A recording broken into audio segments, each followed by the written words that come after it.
Hello, hello. Happy Friday. It's LaShawn with Let's Get Social. And today we are going to be wrapping up our Know Me 2110. And we're going to be doing view B, which is the pants. And initially I thought I was going to do view C, which was I love elastic around the ankles, but I may add it later. And today we are going to do it straight leg. And I also thought that I was going to be doing this. And if you were on last week, you probably heard me talk about that I was going to do this in my stretch sequin. And I flipped the script. So I'm doing it in a linen blend. So I have um, it's a green color. I don't know how you describe it, but it's like a light green or not a light green. I don't know what this color is, but it's a color that I like. And so this is what we're doing it in. And I'm excited about that. So we're going to dive right in. The other thing is that I'm setting a deadline because, and I'll tell you why as we're talking during the live, but basically 10 o'clock is our drop dead stop.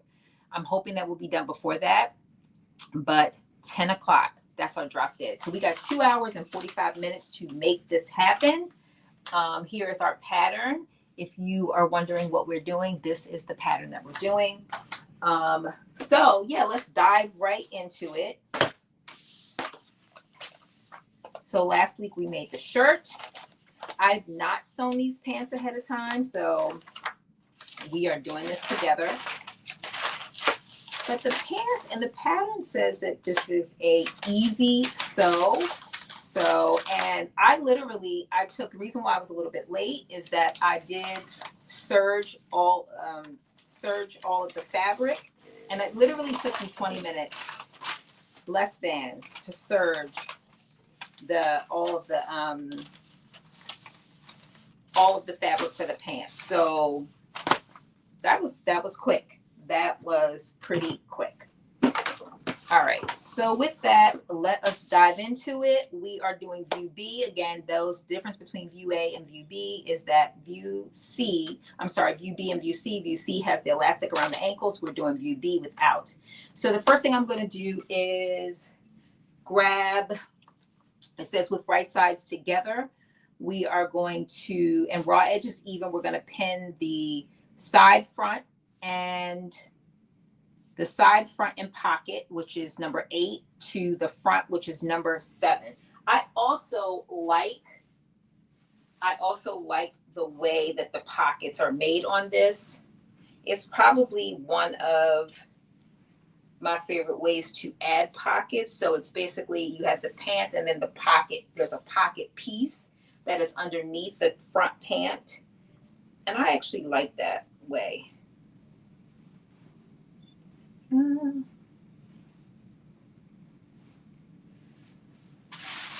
let me see, what piece is this? So here's piece 7. So I'm going to take one piece of piece 7. This is a front piece. And lay the other piece right there. And I am taking piece 8, which is again this side, front, and pocket piece. I do need to put my markings on here, so let me do that really quickly.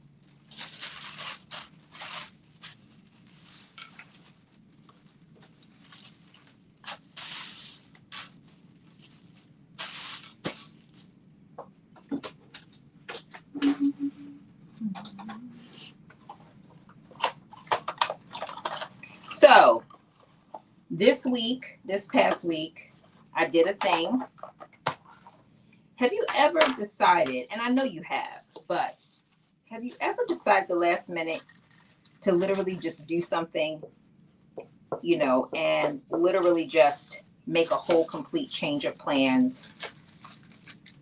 Well, that's what I did this week. I decided that I needed a vacation. And so I literally planned one in this last week. And I'm going on vacation tomorrow. So it was a last minute thing. I literally just decided to do it.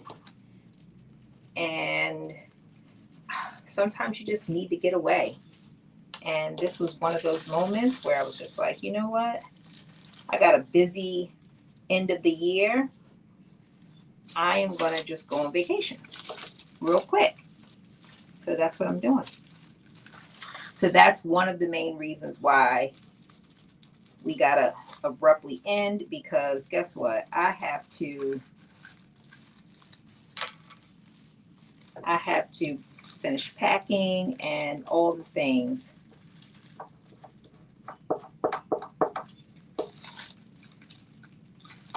I have to finish packing and all the things. So yeah, there's that.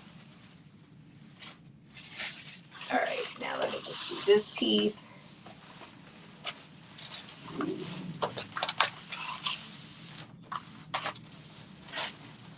So yeah, I'm excited. I'm looking forward to going away, relaxing.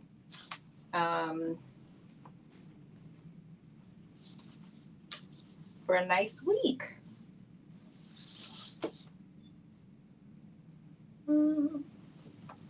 Okay, here we go.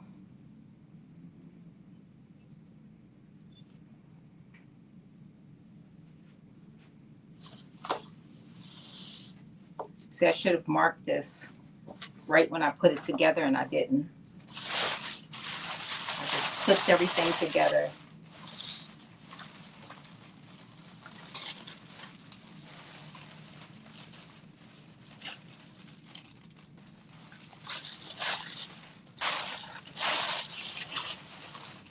And now I'm marking them.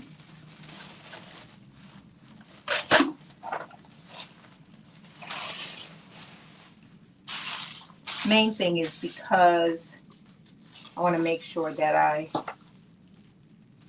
have the front and back lined up like it's supposed to be, and the pockets.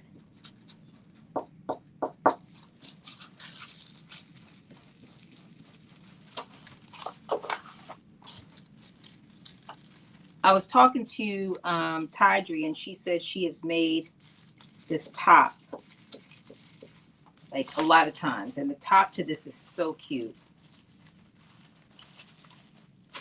It really is super cute. I wish I had time to make one, like a plain white one, to go with these pants, like a knit or like a t-shirt.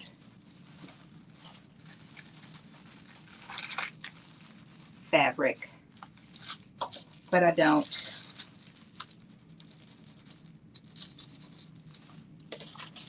I do not. So there's that.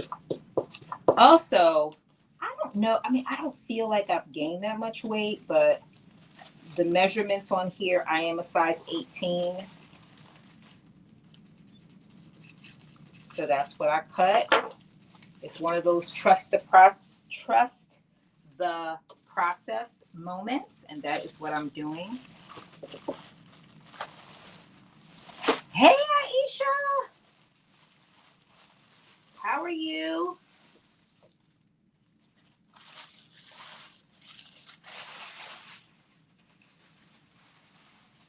All right.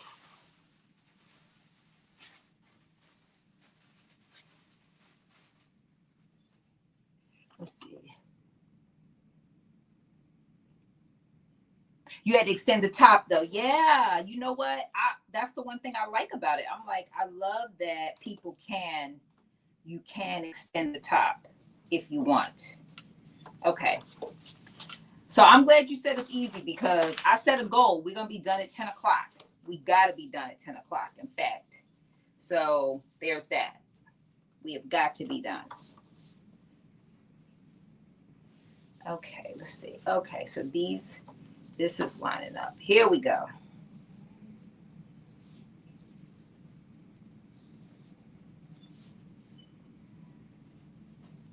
And let me see, I think I'm gonna use my pens. I've been using pens a lot more lately. It's like a full circle moment. I've never been a pen person. I've always liked clips over pens, but sometimes it just makes things line up a little bit better,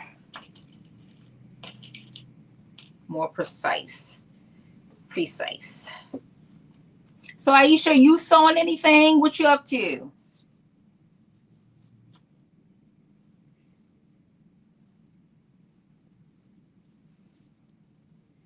I'm so glad you said this is easy because it looks easy and the pattern says it's easy. So basically we are just, here's our pants, front pants, piece number 7. And here is our front side and pocket piece. And we are sewing down this part right here. This slant, we're sewing this slant. So that is what we will be doing in a minute. And for some reason, okay, mine does. I'm like, why doesn't this line up? But it does. Well, no, it doesn't. It's a little bit too big, but I'll deal with that at the end.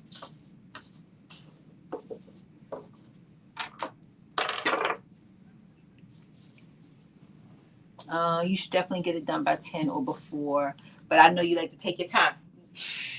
I don't know if I be taking my time. That's a kind way of saying you are so slow. Slow sewist. Yes.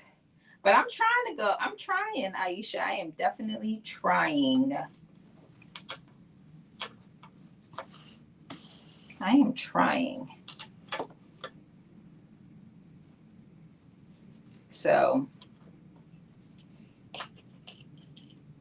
hey D, you say you watching and eating at the same time. I appreciate you for doing that. Thank you for stopping by.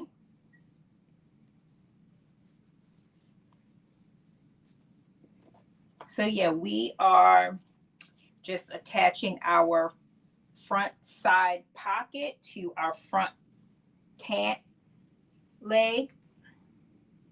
And we are about to sew down the pocket piece, or sew the side pocket, the front and side pocket to the front pant.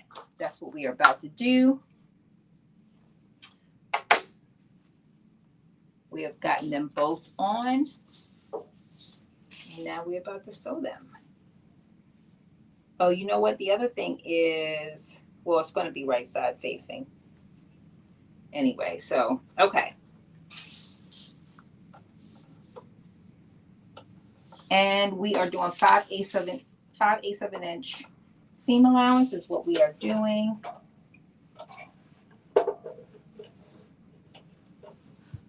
Let's see. Okay, I'm missing all these. Nope, I've seen 2 outfits this week for the weekend. Oh, I sewed. Okay, so I'm done. But I'm getting my car towed now. It started smoking. No! I hate that. Look, this past week, talk about car problems. So I just got my car. I don't know if I told y'all this, but a couple weeks ago, somebody hit my car while I was driving. Pulled out of their parking spot and just hit the back of my car. So, of course, I mean, we wasn't hurt or anything. My car was damaged, but I just wanted my car fixed. That's all I cared about. So my car got fixed. We both had the same insurance. I paid, and then I got reimbursed. And so after I got my car back, my tire pressure light, because they had to replace one of my rims because she hit my rim, and I wanted a new rim. I was like, nope, I don't want it repaired. I want a new one because I don't think you can repair it. So anyway, that's neither here nor there. My tires were flat, or not flat, but the tire pressure light kept coming on. So I ended up going to BJ's gas station because they got the little pressure monitor thing and free air for your tires. So I went there, and the thing let air out of my tire. It was broken, but of course I didn't realize that right away. So I went there with like 35 psi. I left there with 25 psi, and my car was yelling at me like, you basically need to put some air in your tire. So I finally, drive to another gas station like at Rural Farms or something like that. And this thing, they had free air too, but the little gauge didn't work. So I'm like, well, I don't even know how much air I'm putting in my tire. Luckily, I remembered from a while ago, I had bought one of those little manual tester things. So I had to keep putting air in, taking it off, checking, it took me like 20 minutes to put air in my two front tires. I was like, goodness. I know it's probably like a little trivial thing, but I was not ready to spend 20 minutes putting air in my tires. I had things to do. And on top of that, my tires were fine before I took my car in for repair. So I didn't understand why my tires weren't fine when I picked it up. But I was like, I got to put air in these tires because I don't know about y'all, but tires are expensive. And when I was, young in my younger days, I'm telling you, the things I didn't care about then. I remember I got my second car, I never got oil changes. I never put air in my tires. I ignored all the little lights and stuff. But when you get older, I'm telling you, I care about all those things, especially when you have tires that cost $1 million.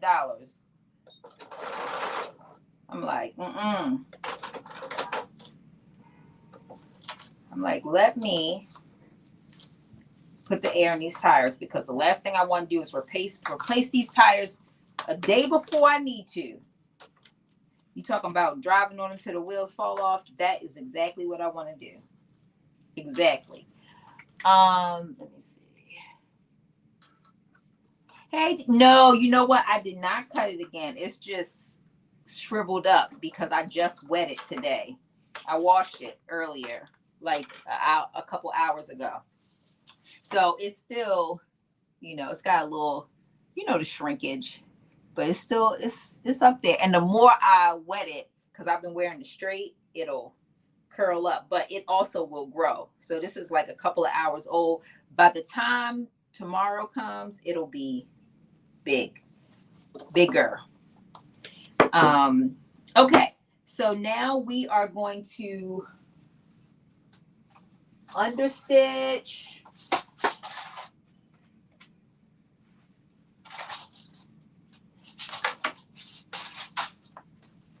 But we have to press. Let's see. Thank you, Dee. Thank you. I know, you know what? I was thinking, so it's so funny. You said last week you was thinking about braiding your hair. And I literally was like looking up those little shops. They got those 24-hour braiding shops in Bethesda. And I was like, you know what? Let me go get my hair braided real quick. And then I thought about, you know what? I don't know if I can, because I just don't have the tolerance that I used to have. Like my scalp is so sensitive. I love braids.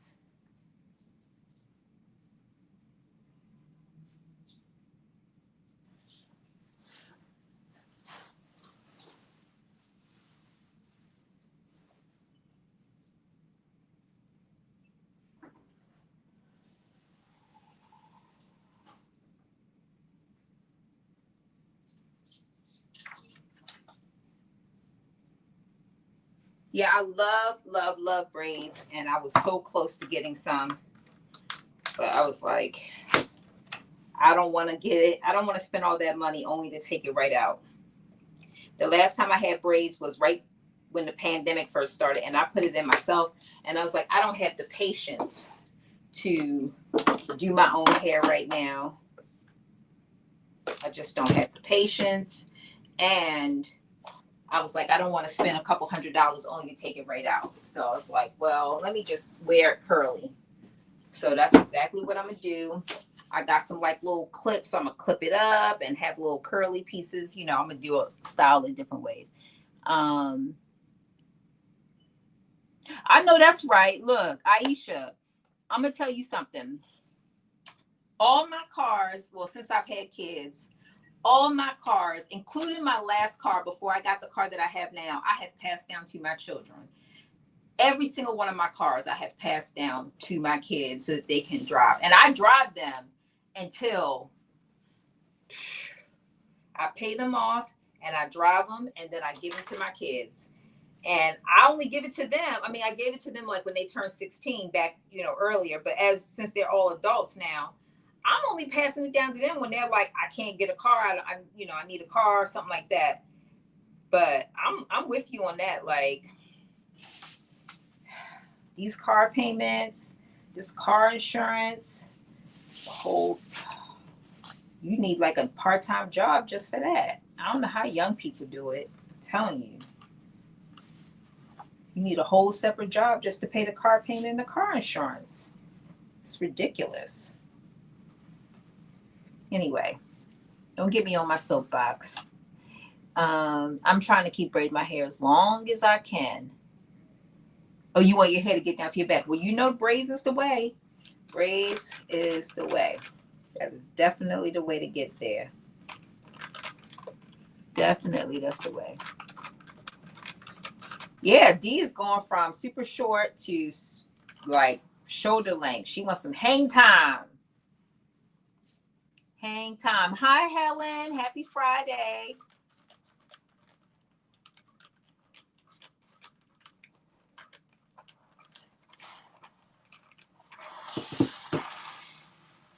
Ooh, the steam is disrespectful. I need to move that plant back there. You know how you keep seeing stuff out the side of your eye and you think it's something else? I move my plant. I usually have it in that corner, but it's leaning and I don't want it to fall over. So I put it in this corner and I keep seeing it out the corner of my eye and I'm like, what is that?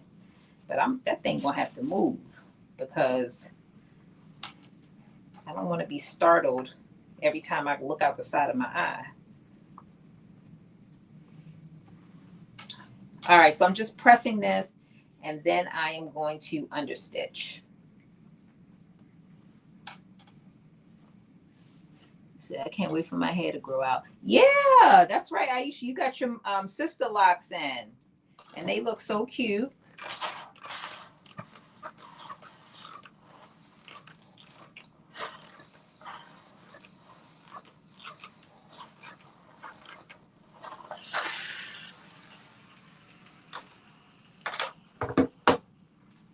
All right. So that is done. And now we are going to, let's see, understitch the pocket, turn the pocket to the inside, press, and top stitch. Okay, so let me just see. I'm understitching it on this side, and then I'm going to top stitch it on that side. Okay.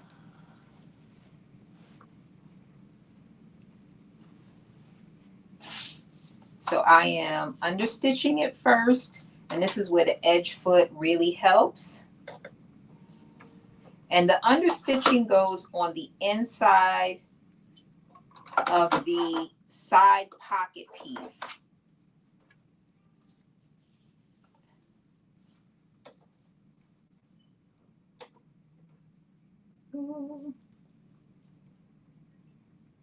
Oh, you said you have micro locks. Oh yeah, I thought they were sister locks. They look really little. Abdul used to have some sister locks, and I love them. They look so good. And I've never and he's the first guy that I've ever been with that has had locks. I've never even looked, and I'm not saying it's a negative way. I've never looked at a guy, with interest that has locks because it's just never been something that I was interested in. But after I started dating a guy with locks, it's like, oh, all of a sudden I see all these guys with locks, and I'm like, oh, they look really good. It just opened up my whole world to, guys with locks. I was never into it before always braids, but never locks. But now I'm like, oh yeah, I mean, well, it's been 10 years now, so I've had that change of perspective for quite some time now. But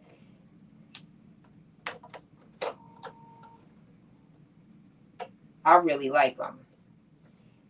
And of course, Abdul got rid of his, but I'd be like, get him back.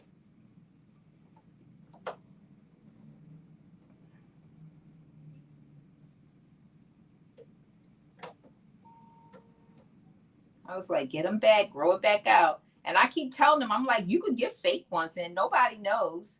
I can't ever tell. You can get fake ones in while they grow out, but of course he don't want to hear that. I don't think it's anything wrong with it. I think they look really nice, in my opinion.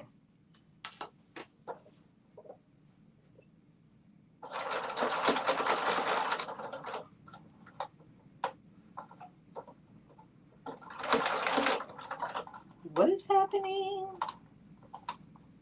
No, it's this thread.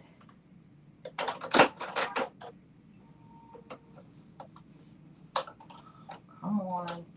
Don't start acting up, sewing machine. We don't have time. We got a tight time limit. Look at this. Why?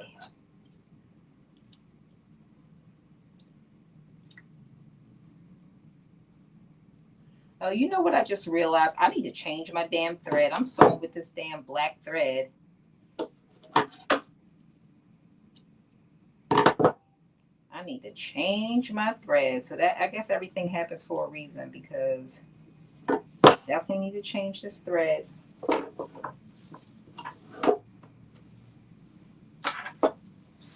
So I can have a thread that blends with my fabric.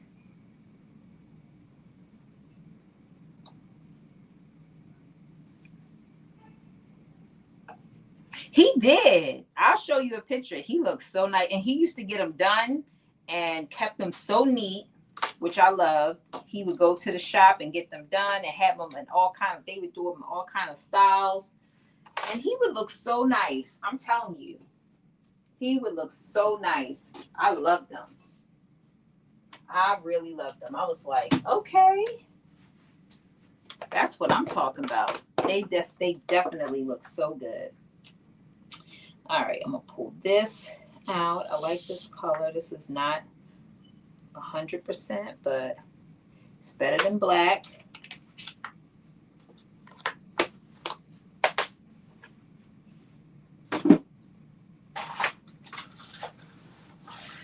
Let's see what color we got to match.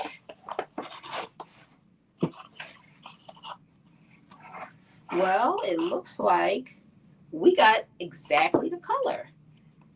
I can't believe I don't have any thread already.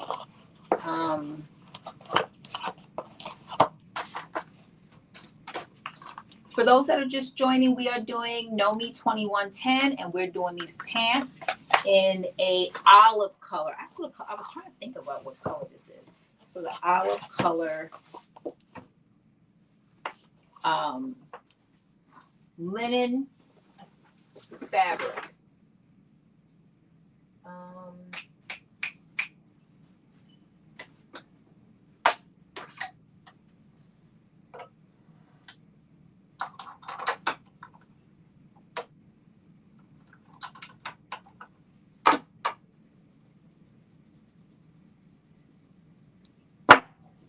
And this is about as close as it's going to get.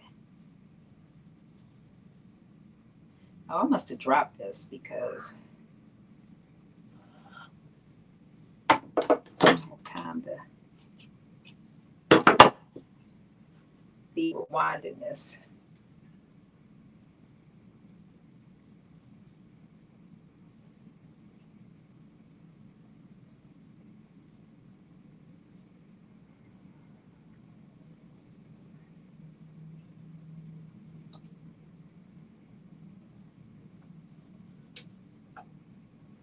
All right, there we go. Why not bobbin?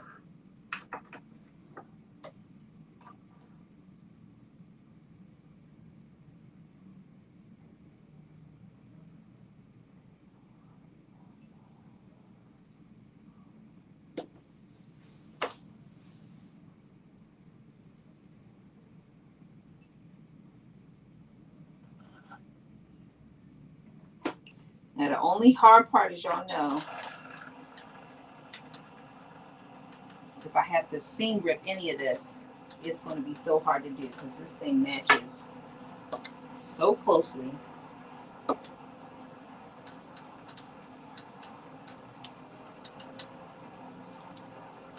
And this was almost out of thread anyway.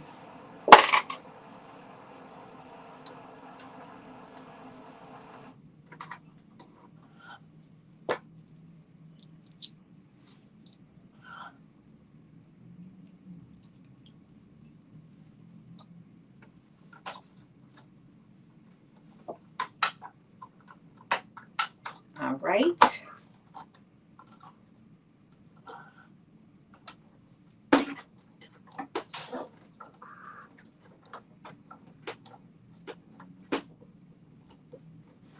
What's happening with this thing, but the thread is stuck under there.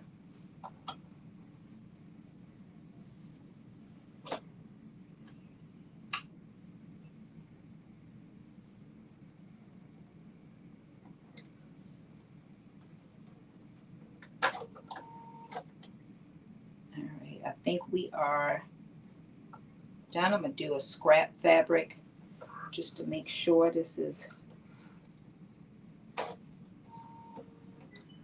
okay, good to go.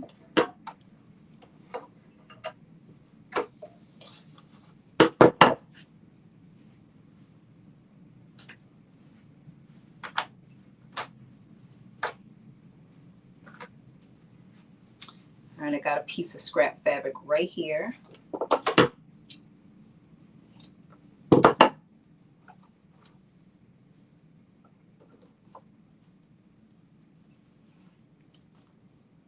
Let me use this little piece. Now let's see.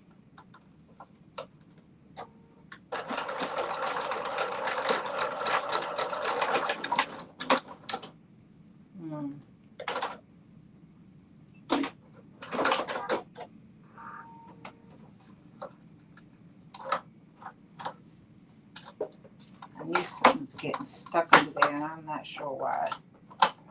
Let's see.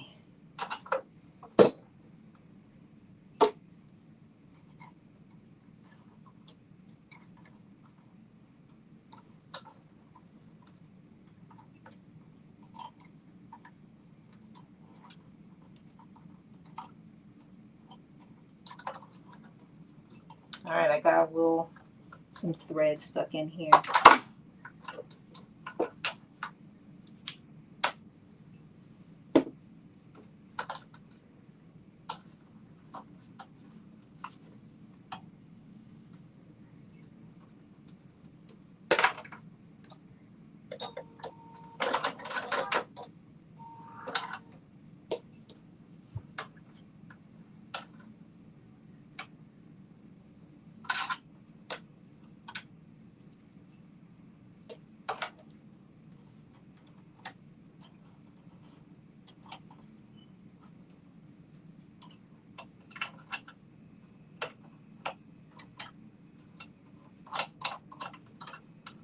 All right, I think I've gotten it all out. I think.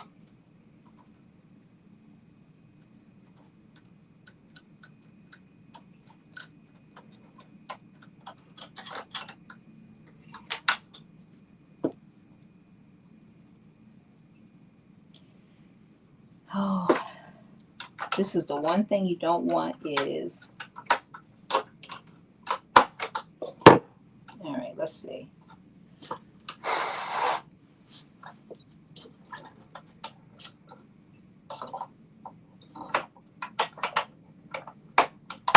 All right, let's try this one more time. I don't know what this thing was doing. All All right, we're gonna try one more time to sew this, fingers crossed.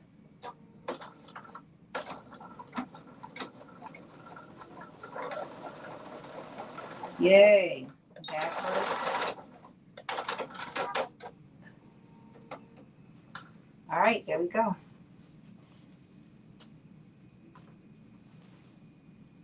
Now we are ready. Now we are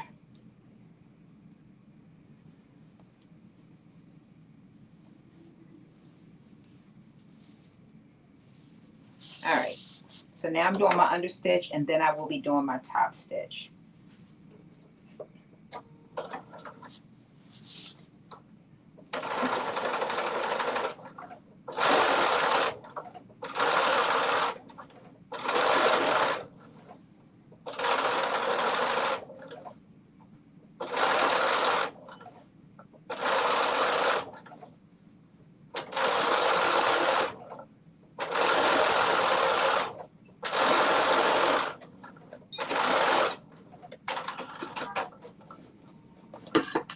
All right, under stitch done, and now we're going to do this top stitch.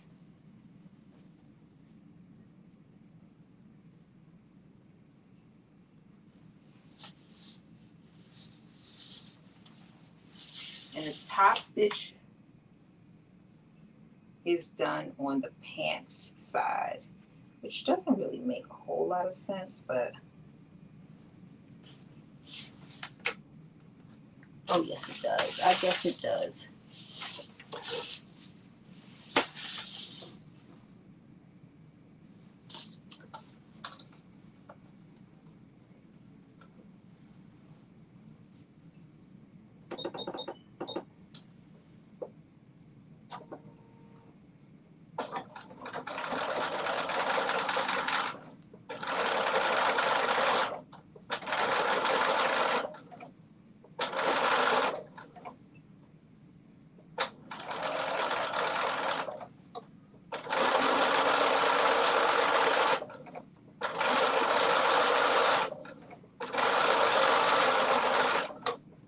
I would show you this, but you're not going to be able to see it because the thread just melts right into the fabric.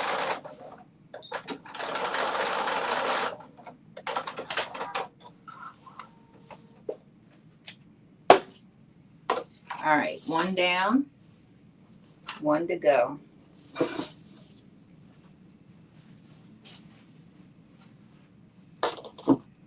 We're going to do the same thing, under stitch and then top stitch.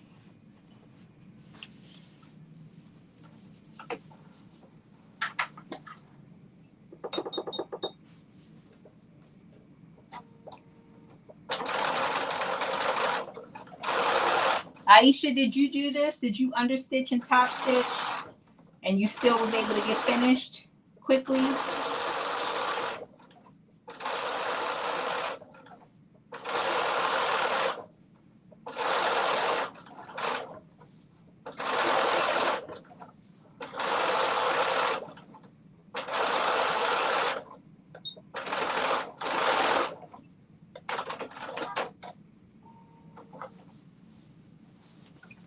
All right, and now we're going to do this nice top stitch.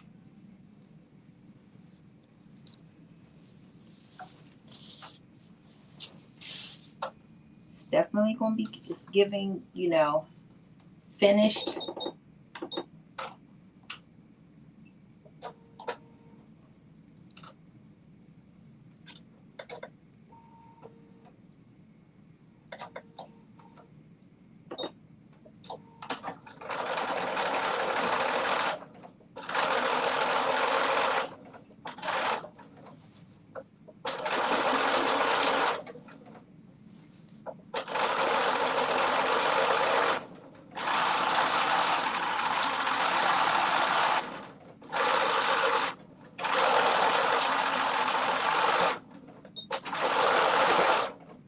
All right, there we go.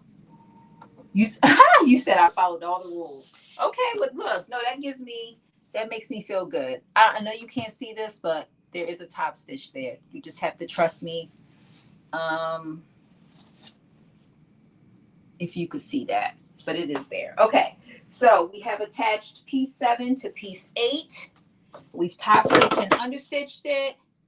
And it says, on the inside with right sides together, fold the pocket along the fold line, having raw edges even, and stitch the double notched edge. So, oh, that's why I was look, I was like, why is this so long? It's because it folds over to make the pocket.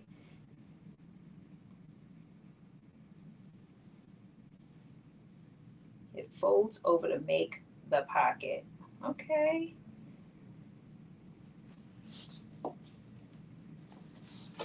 So here we go. That's exactly, I have never done it this way. I usually have a separate piece. This is what I'm talking about. Like every time you sew, you always have this ability to learn something new. So I'm gonna teach y'all, I'm gonna show you what I just learned. So here is the side pant pocket. Here it is.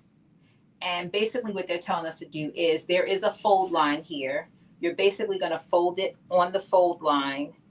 But what you're doing is when you fold it, you're folding it all the way across to bring the pocket all the way to line up with the edge of the pants here. And so basically on this side, you're going to be sewing across the bottom of this. That's really all we're sewing across the bottom. So making sure that the raw edges are all lined up. But I've done pants like these before with this side pocket, but always a separate piece. And I'm like, why do we need a separate piece when we could just do this? This is so awesome. I love it. Oh, this is so nice. Okay. Learn a new way to do the same thing. And I love that for us. So I'm just lining up these raw edges. And we're about to sew these. So Aisha says she made this already and it was super easy and she followed all the instructions, quote unquote, unfortunately. So we are doing the same thing Aisha did and she feels confident that we might be able to get done. And I threw in the might by 10 p.m., which is our goal.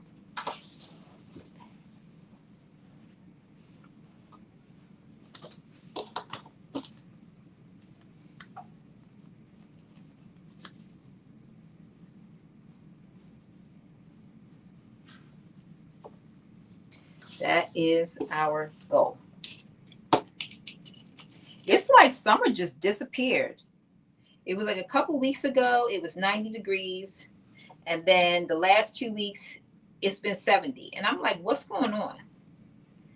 It's August. This is supposed to be the hottest time of the year. Well,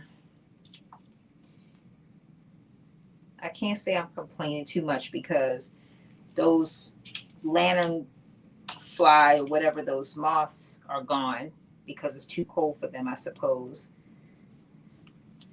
So on the bright side, we don't have to worry about them. All right, so we are going to sew across the bottom. And then after we sew across the bottom on the outside, it is telling us to so after we sew across the bottom of the pocket, so this is where we folded the pocket. You're seeing me hold the pocket kind of upside down. We're going to sew across here. Then when we're done sewing across there, the next thing that we are going to do is put in, I think they want to do a basting stitch. Yes. So we are going to do a basting stitch just right across this top to hold the pocket, to hold the pocket piece at the top, line it up with the raw edges, and then we're going to do the same thing on this side. So, but first things first, we're going to sew the bottom part of the pocket across.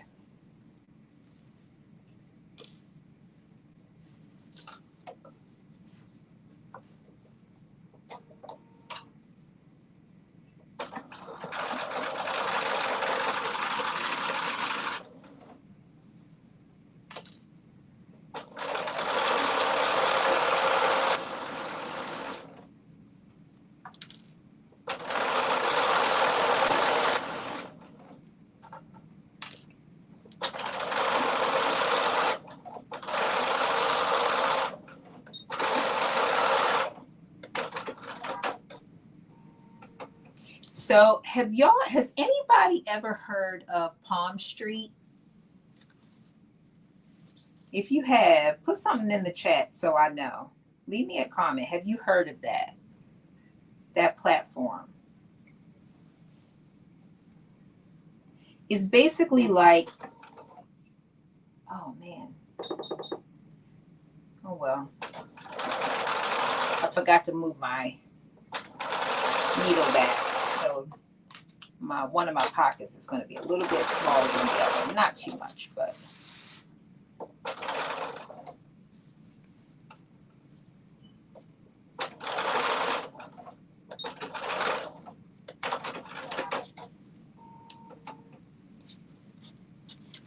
so basically Palm Street is basically like a Facebook marketplace. That's it. That's basically what it is. I don't know. But anyway, I brought some plants from someone. Well, I bought plants from a couple of people. And one of the boxes that came from UPS, when I tell you that they should have been ashamed of themselves to deliver that box, they should have been ashamed of themselves to deliver that box. Because it looked like they basically hung it up and started boxing it. And the box lost. It was awful. And the poor plants inside, they basically were dead. And I was just like, this is ridiculous.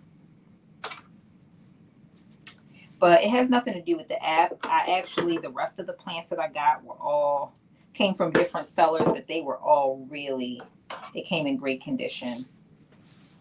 But I'm going to tell you something. I ordered some plants a couple months ago from Ecuador. And it took these plants 2 weeks to get to me. But when I tell you these plants showed up looking like somebody just dropped them off at my front door, I was shocked. So I was like, if they could send plants from Ecuador, the UPS has got to do better. Because the way those plants showed up to my door yesterday, I was like, that's ridiculous. Or Wednesday, I think it was. It was a waste of time and effort and money. Okay. All right, now I'm on to the other pants. I'm basically doing the same thing. Sewing the bottom across the pocket.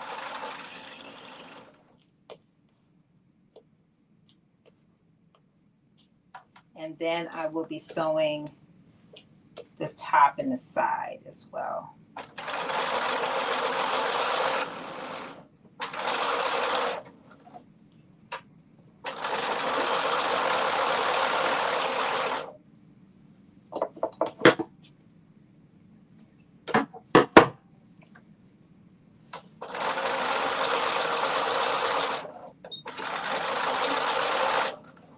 Always back stitching at the end.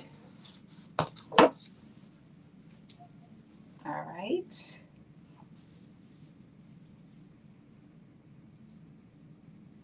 And I'm lining up these raw edges.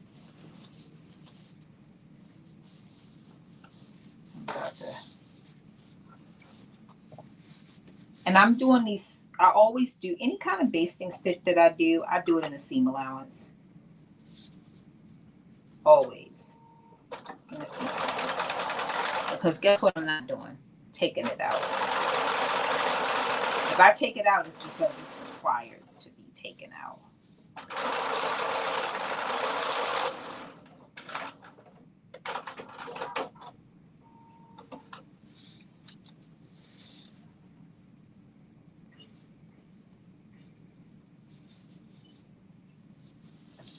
Now I'm doing the side.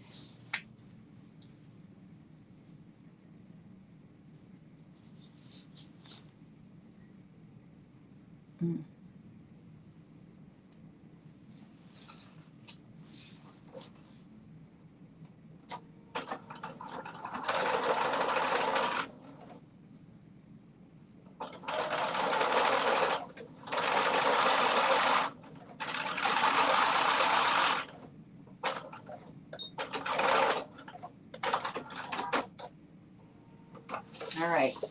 So this is how it looks from the front. Pocket, top stitch, it looks very good.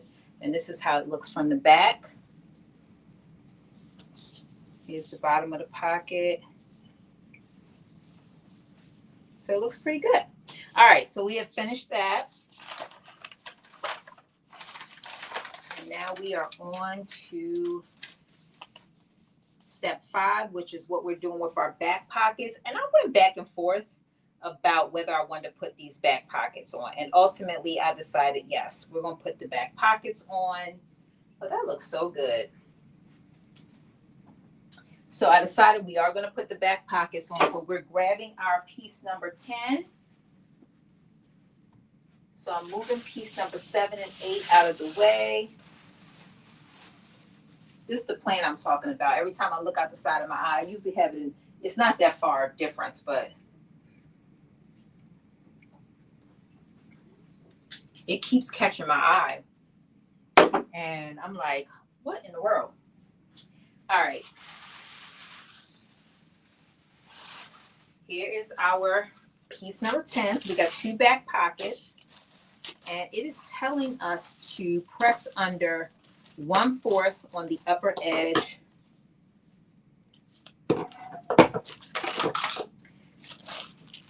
of the back pocket.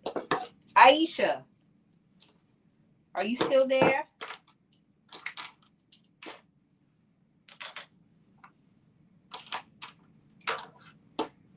You want to show us your pants? I know I'm putting you on the spot. Let me know if you want to show us your pants. Okay, so here's the outside of the pocket. We are going to fold. We're going to press under 1/4. And then we are going to fold and press it down again. So basically, it's going to look like this. 1/4. And then, what is it? Oh, the seam. So it's basically another 1/2 inch. So basically we're going to do this. That first line is a press, 1/4 press under, and then we fold it down again. So let me,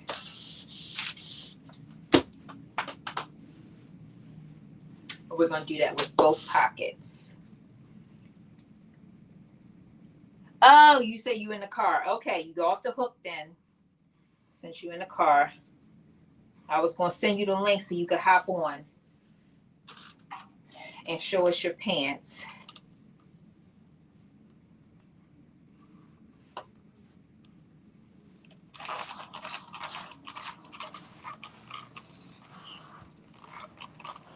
You're lucky. You're in the car. All right.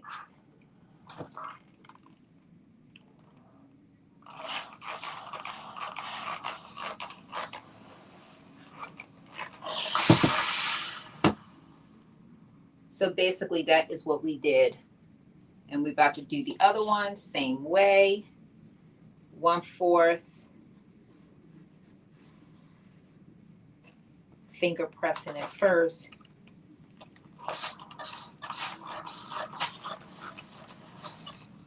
Whoever won those Aliso irons at Baltimore Frocktails, I'm telling you, I know they are so happy because these irons work so well.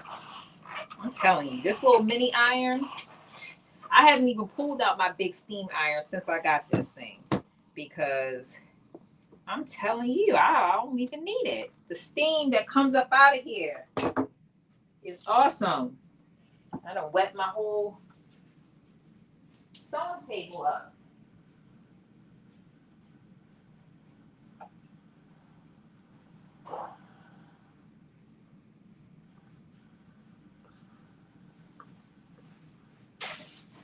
Wet the whole instructions up. The little, everything is all wet up because the steam is real. Okay, so now that we have done this, The next thing it's telling us to do is it says turn corners right side out.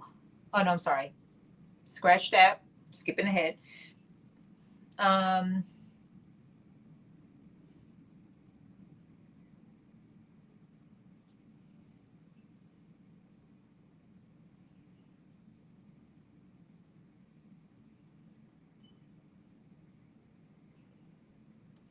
Okay. So basically it's telling us to stitch all the way around. So basically we're going to stitch all the way around, and then it's telling us to do a reinforcement stitch on the corners. So that is what we're about to do.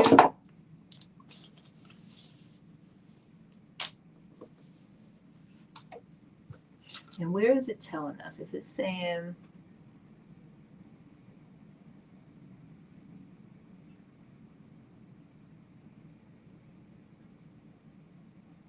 Yeah, so it's 5/8 of an inch because it didn't tell us anything different. Yep, okay.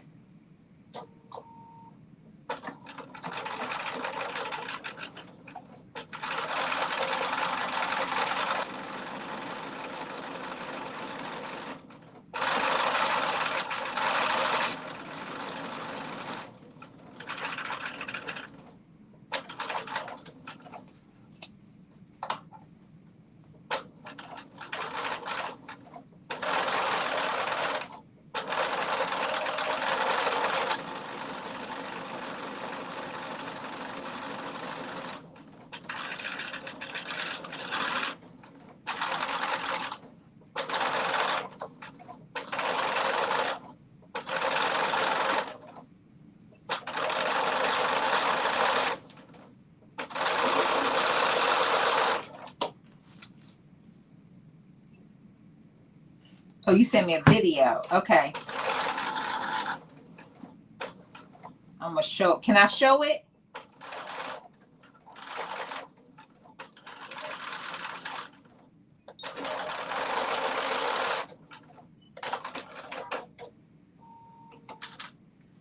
You can't see it, but I stitched all the way around. And now I'm about to do a stitch. I don't know why they want us to do another little curve stitch. And they said do a long stitch. So I'm going to do 3.5.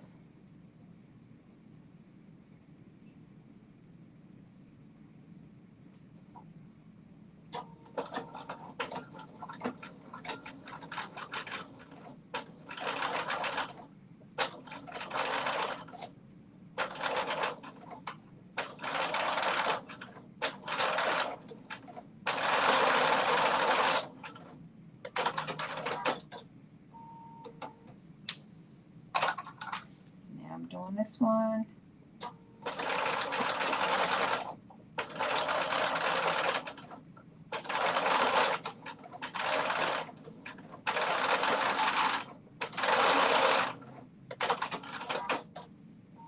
You said sure. Okay. So Aisha sent me a video since she can't get on. Thank you, Aisha. And I'm going to show it in a minute. Of the pants. She's made them.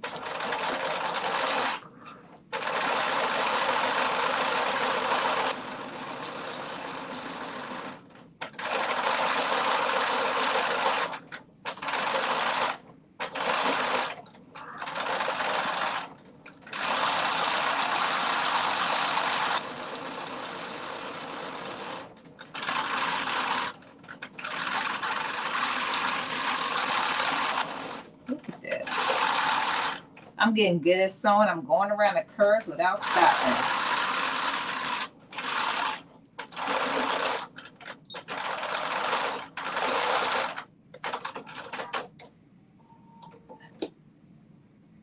All right, and let me just go around these little...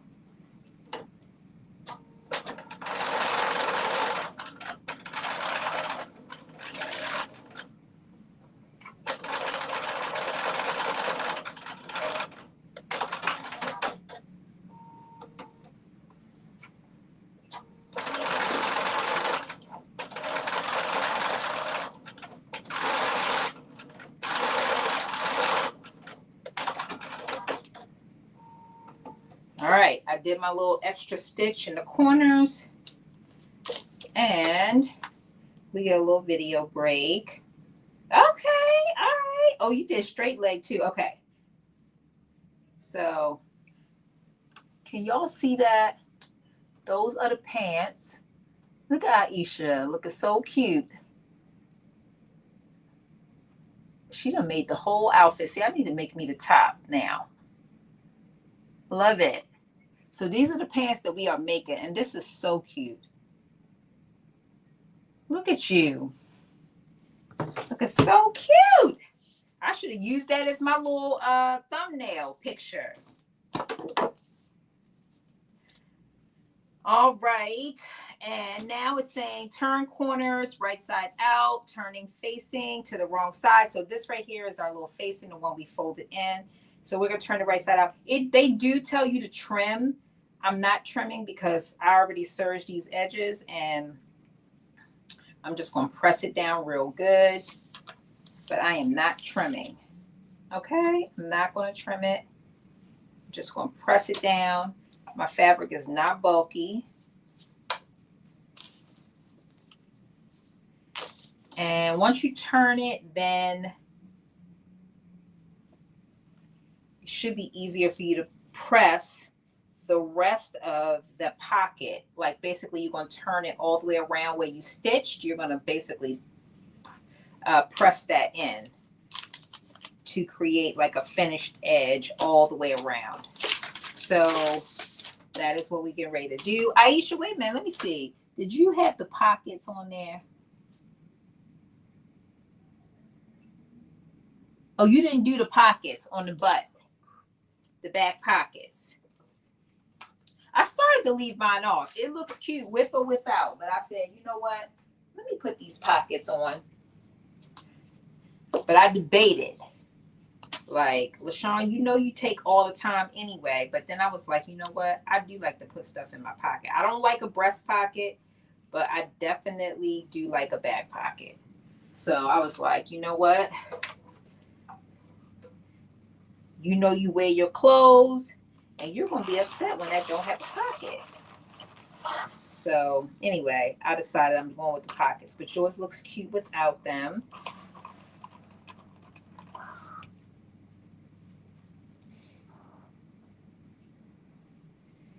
All right, I'm just going to do the bottom, and then I'll come back for the sides.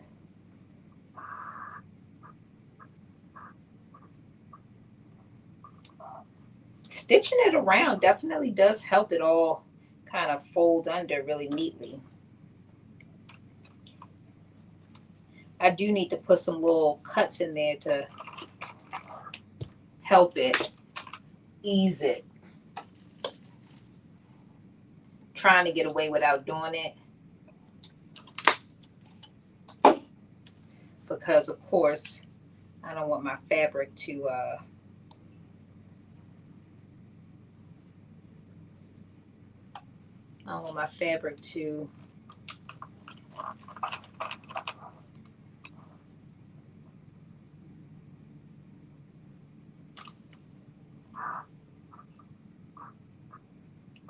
please don't get my fingers burned.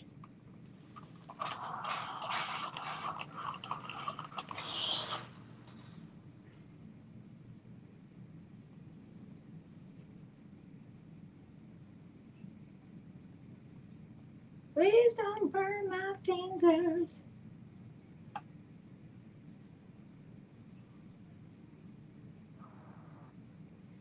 This is the part I hate. The little pocket. Trying to make this all curve around.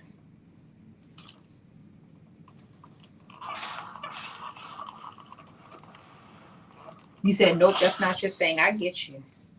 That's how I feel about breast pockets. I do not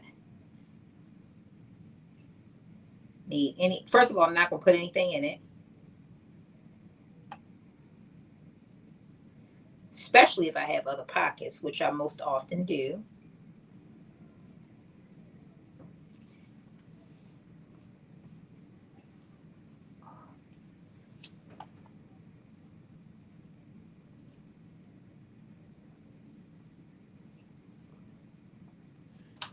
Let's see.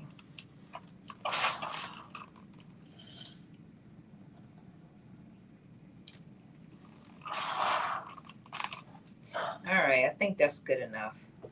It's not going to be a perfect circle, but it's good enough. If anybody points it out, shame on them. Because I'm going to be like, but can you make your own pants though? Can you make your own pants? Okay, well, don't worry about my pocket.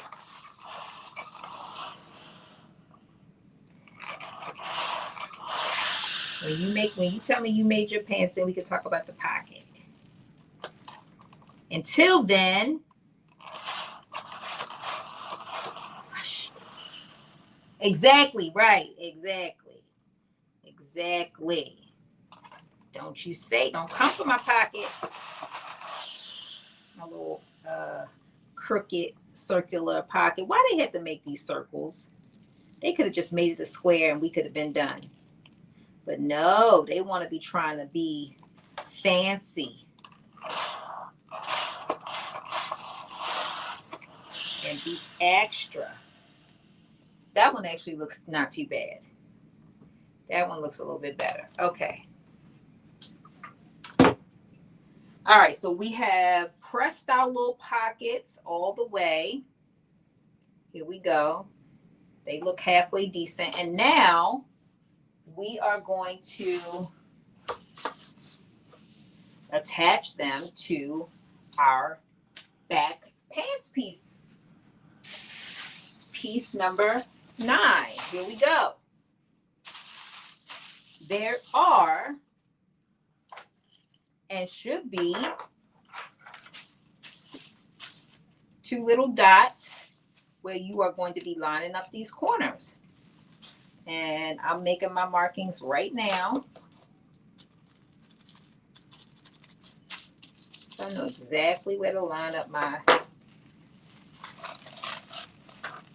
pocket.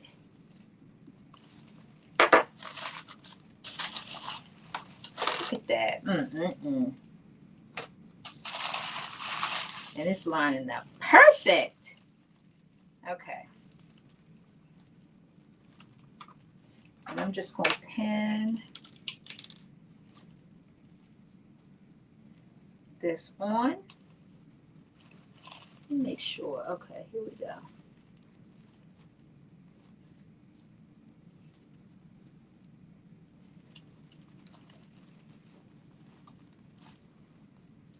Oh, of course I pinned both of the dang on pants together.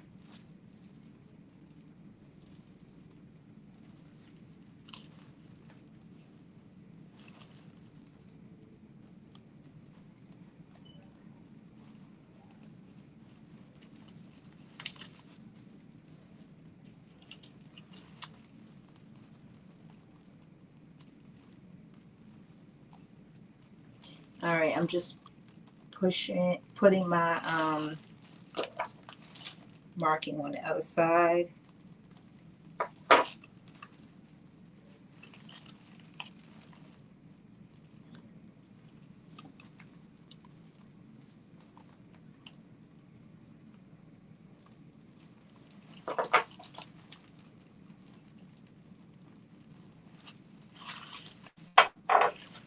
All right.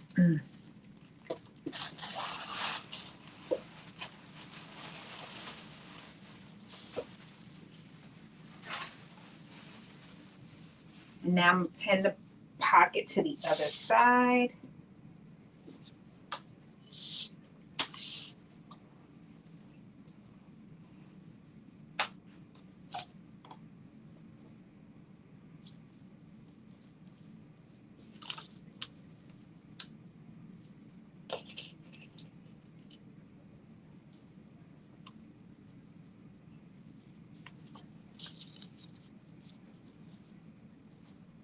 I swear, if this linen fabric has a right side and wrong side, I'm going to be in trouble because at this point, I don't even know it.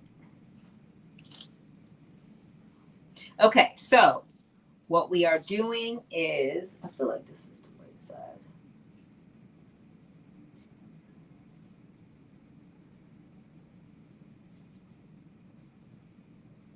Oh well, we're not going to concern ourselves with trivial things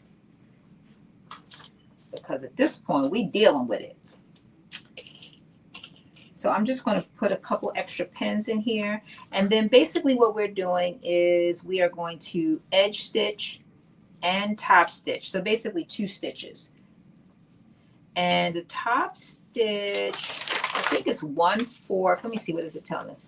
Edge stitch close to the edge, top stitch. So top stitch is 1/4 and the edge stitch is in between the edge and the top stitch. So that's cutting it a little close for my liking, but I might just do, I'll figure it out. But you basically doing 2 rows of stitches.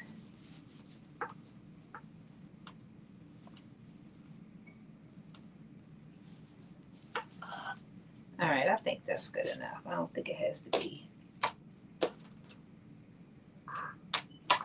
All right, here we go. So we might have a crooked pocket with a crooked stitch.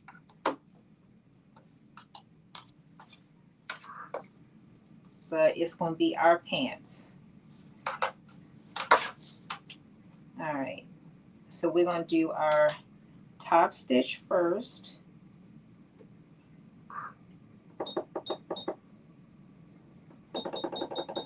And I'm doing mine at a -4, which I don't know what that is because my pants is covering everything, but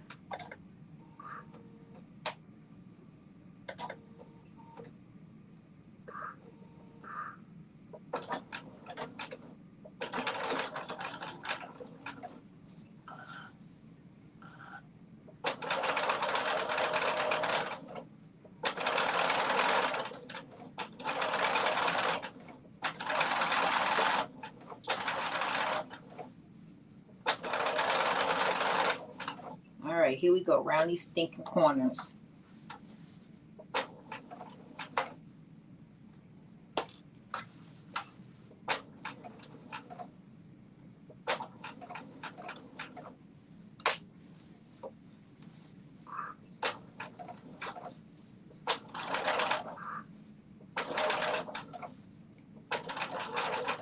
All right, we made it around one corner.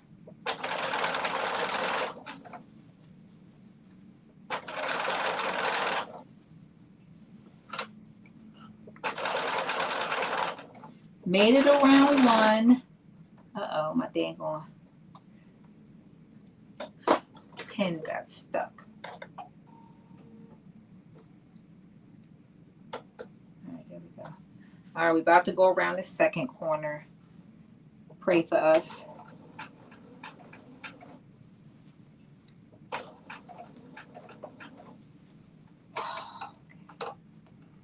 Ooh.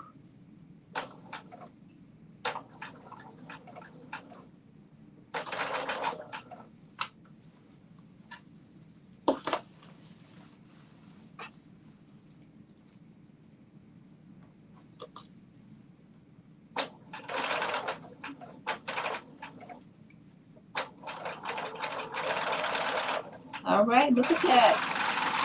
Made it around the second corner.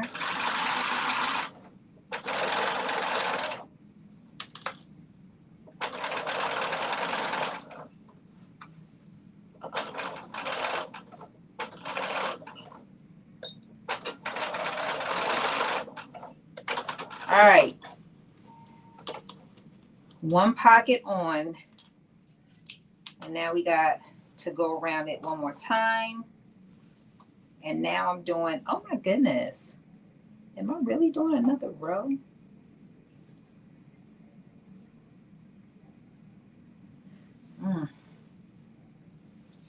Let's see. That's cutting it close. I'm going to do it right next to it.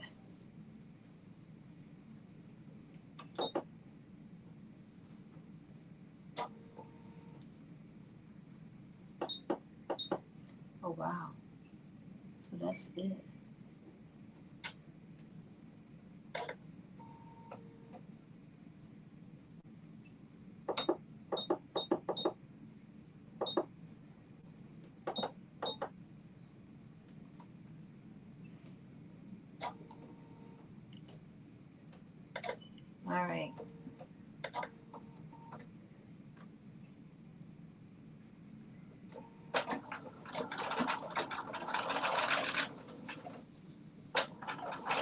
right, wish me luck with this.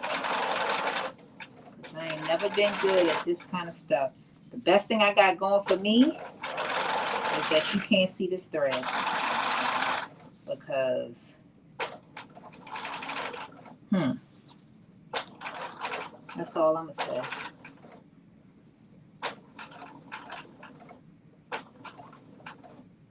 Oh my goodness gracious.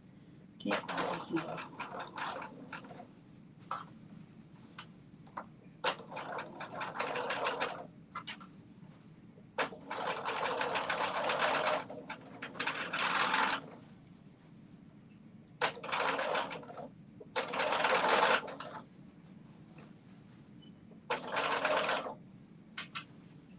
I'm almost done. First pocket.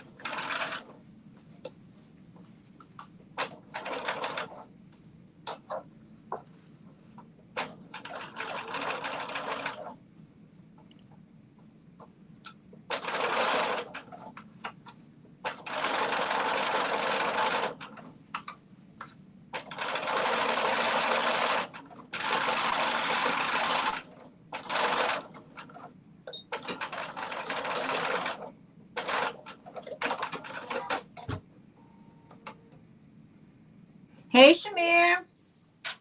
All right. Look, this is what I'm going to show y'all. I know y'all probably can't see it that well, but that is the pocket, okay? And yeah, it's not perfect. It's not perfect around those little curves, but it's going to have to do. It is going to have to do. And nobody should be looking at my butt anyway. So there's always that. All right, one pocket down, one to go.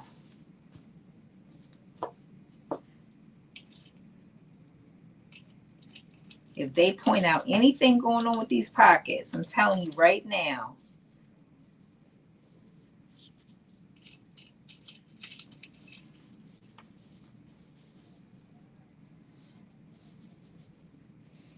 All right.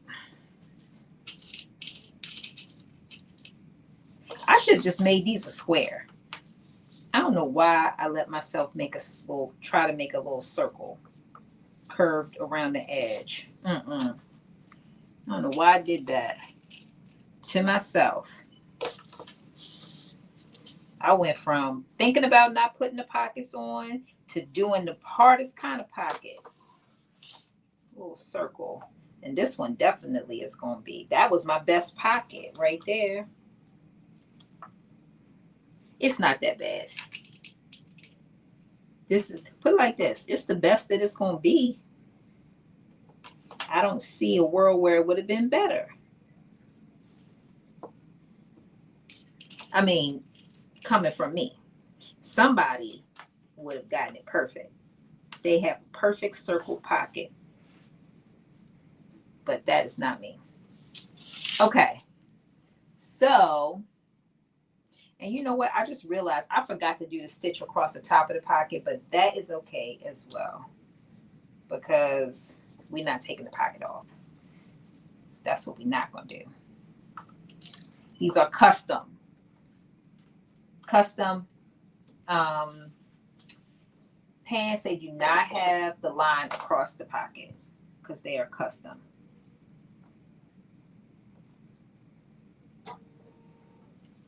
All right, here we go.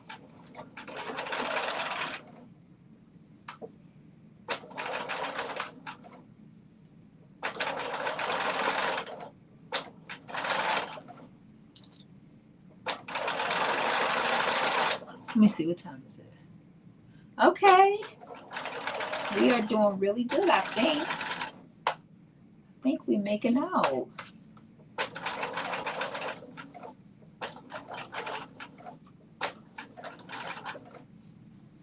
I think we are making out.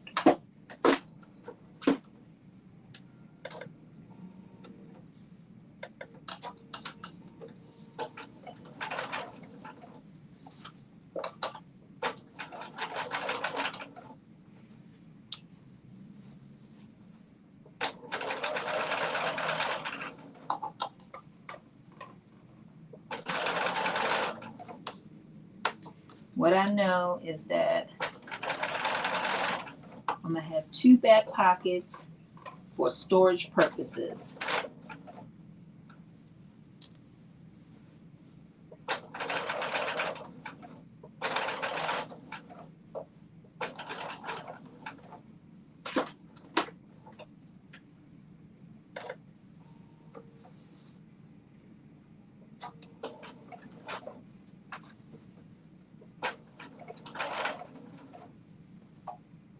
All right, we almost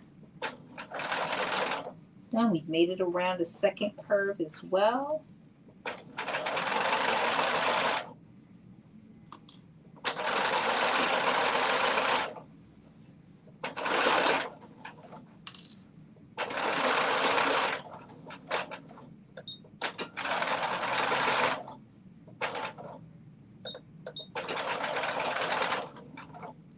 All right, now we got one more time, and then we are attaching the front to the back of the pants.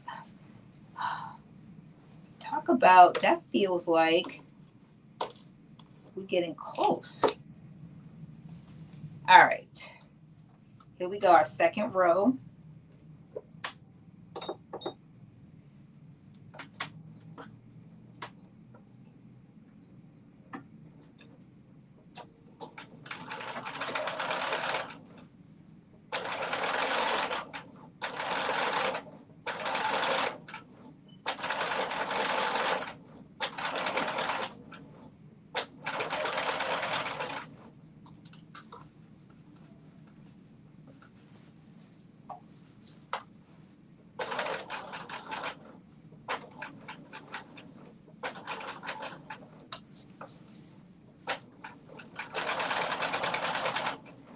All right, we made it around one curve. It ain't perfect, but it ain't too bad.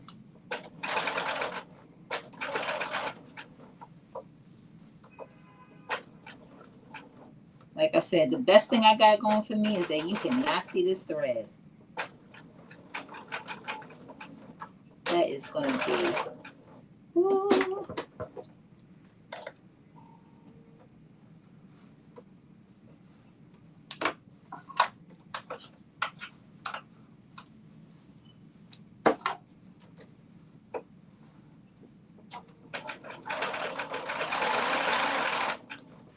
All right, last little bit.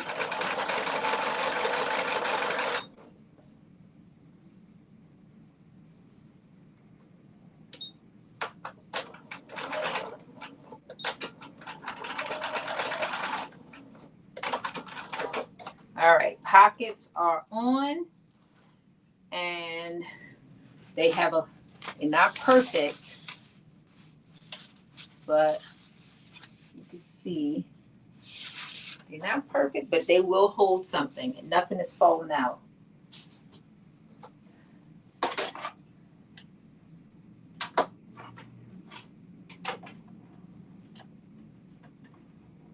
Just re-threading my sewing machine, and then the next thing we are doing is we're going to do B, so we are going to stitch the front to the back section at the side and the inner leg.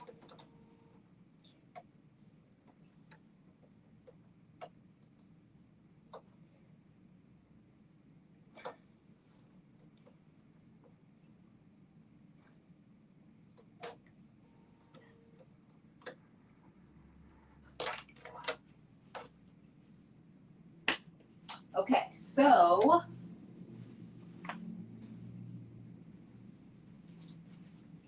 here is one of our pant leg. This is the front. So I'm gonna lay the front out. Hey, Terrence, how are you? Happy Friday.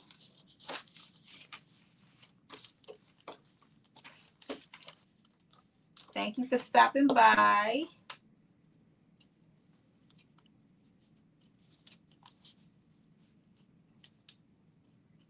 All right, so I got the front, one of the front legs, And I'm going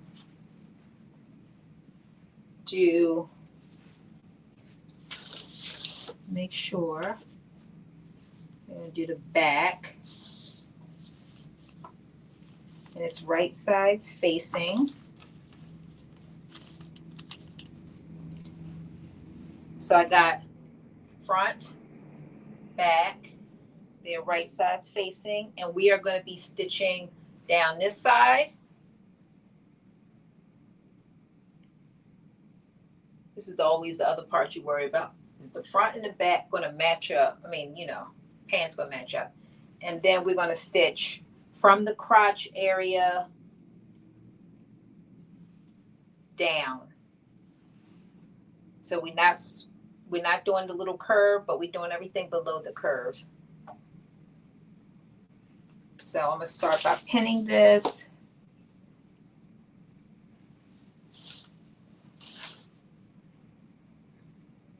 Then we're going to stitch it. Aisha, you were right. I know, Terrence. I know. I'm doing good. I'm doing good. I've been back sewing live for, I think this is my second month now. But I only be on Fridays. I'm still trying to get a hold of my life. But I always look forward to coming on Fridays. I'll be peeking in. I know. I'm trying to get back into the groove of things for sure. How are you doing?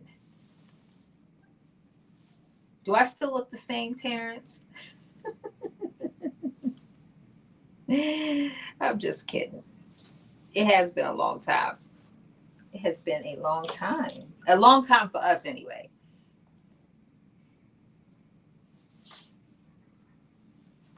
Yeah, you know, life, like they say, life comes at you fast. You know. All right.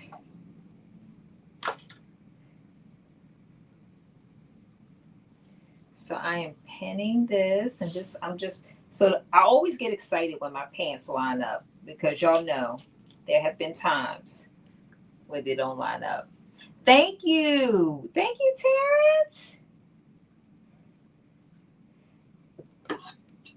Thank you. This is day one hair.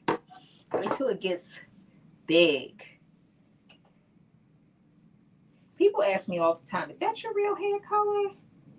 Like, yep, it is. I wasn't always happy. I colored my hair and then the pandemic happened and I was like, I'm over this. And it's the best thing I ever did. I wish I would have been. But let me tell you, when you're 16, you are not going to be walking around with gray hair. I'm gonna tell you this, it definitely makes me want to take care of my skin because what I realized, you never know this. I always, growing up, you always think, oh, gray hair means you old. What you realize is that it's all about the skin because people ask me, do I color my hair? Not because my hair is gray, but because I don't look like I should have gray hair.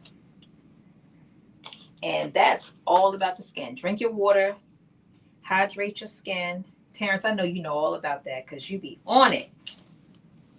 Skin be glowing. Yes. Look, let me tell you something. If my future self could go back, I would have said, don't you dare. Put down that box. Dark and Lovely dye that I got when I was 16. Y'all remember Dark and Lovely? Hey, D. Y'all remember that? Y'all might not know about Dark and Lovely. I'm probably too old for y'all. D, you probably know about it. You're a cosmetologist. Or I guess you might not because y'all didn't use those in the salons. You used the real deal, but I went and got me a box of Dark and Lovely because I was like, what we're not going to do is have gray hair at the prom.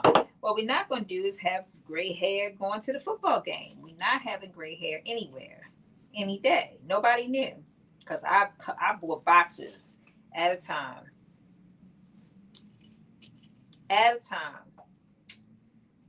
Because we was not having gray hair. You said we know about it. All right. Hey, Shamir. Shamir, you too young. You don't know anything about Dark and Lovely. You say you know about Dark and Lovely. Look. Dark and Lovely was everywhere. Do they still even sell that? And what was the stuff in the pink bottle? Pink moisturizer. That's not what it was. That's what it was, but that's not what it was called. What was it? I'm telling y'all all the stuff I used to put in my hair back in the day. Brown gel, pink moisturizer, Dark and Lovely. I'm telling you, I used to go to the Chinese place and get pink lotion. Yes, y'all know. The Chinese places used to have all the things. All the things for our hair. I ain't gonna say it was good for our hair, but we made it do what it did. And I had everything. I thought I was a cosmetologist. I thought I was going to be a cosmetologist. I used to do hair the whole time I was in high school. Braid hair, cut hair, everything. Color hair. Once I started coloring my hair, you couldn't tell me nothing. I thought I did everything. Pink oil moisturizer. That's it. That was what it was. Yes. That greasy stuff. That stuff was thick. I'm telling you, if you had ashy ankles, you put that pink oil moisturizer on there, you might not be able to get it off. That stuff will stain your clothes and everything. Yes, the pink bottle with the black writing. Yes, that's it. That is it. Get a little bit of water, put that on your hair. Boy, you can have a slick back ponytail in a heartbeat. Some curls, everything. At least, well, I guess it depends on your texture of your hair, but it did a lot of things for a lot of people. And then what was it? InStyle. I forget what the brown gel was called, but y'all know. Y'all know the stuff we had to do because we did not have money to be going to no hairdresser. That was not a thing for me. Anyway, that was adults. And then my aunt, she's a cosmetologist. So every summer we would go over there and that's when I would get my hair done. That's when I got perms. Hi, Ironell. Yes, that thick stuff. Yes, the brown stuff that would just...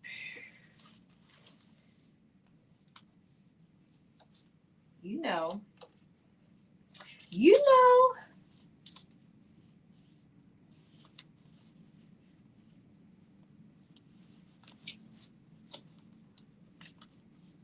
Hey, Shishi. Thank you. I was meaning to call you. I need you. I need you, Shishi. I need you, girl.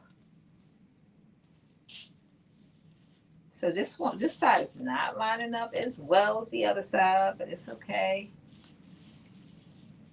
Yes, it did smell good.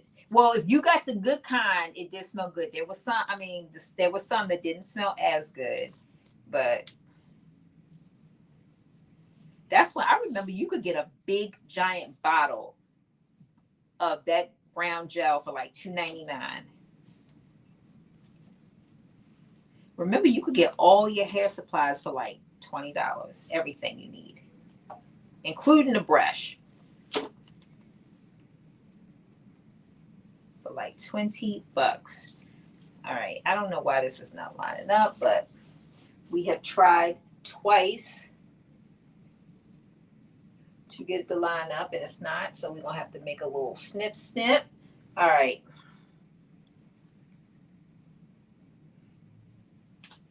All right, I'm gonna ask y'all, this is my last hair question. This tells y'all how much I was into hair. How many of y'all had cut your hair short and then long, like salt and pepper? How many of y'all did that? I did. And put crimps in it.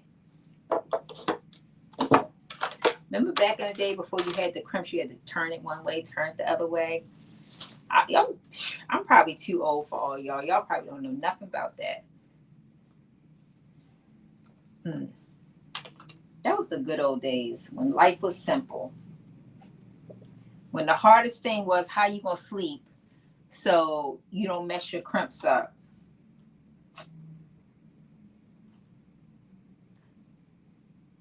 All right, here we go.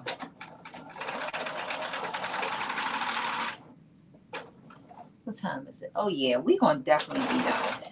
Definitely.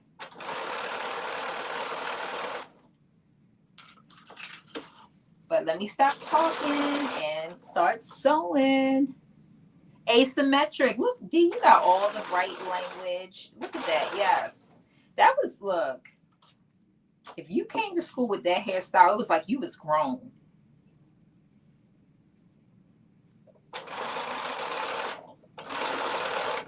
You was almost grown.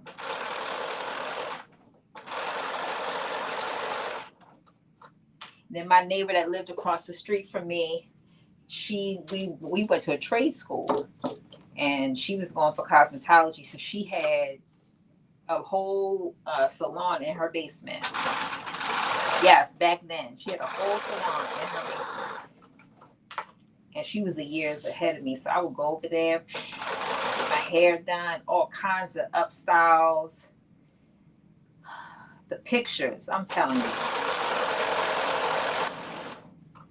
That was the good old days. Y'all got me reminiscing about the good old days. Used to cut my own hair like that in the middle school. Yes, right. We all cut our own hair because let me tell you, I cut my hair, and then I remember one time I cut it. I had the asymmetric, and then I had the nerve to go buy some gold.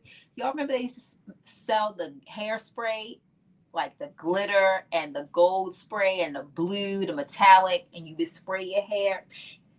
Let me tell y'all, when I was in school, I was lucky. My parents, as long as I got good grades, they did not give me a hard time about my hair.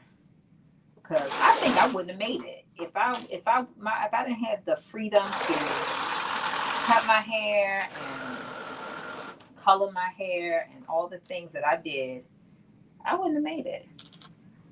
Gold glitter and all the yes, I'm telling you, that was me. That was me. I'm telling you, our yearbook was not in color because if it would have been, you would have seen. They had some color pictures in there, but I wasn't.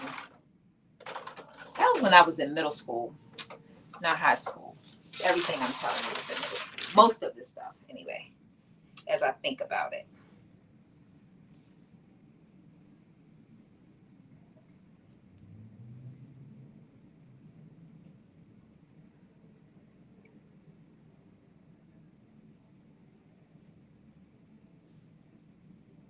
All right, we're going to go down this side. One side done, one side to go.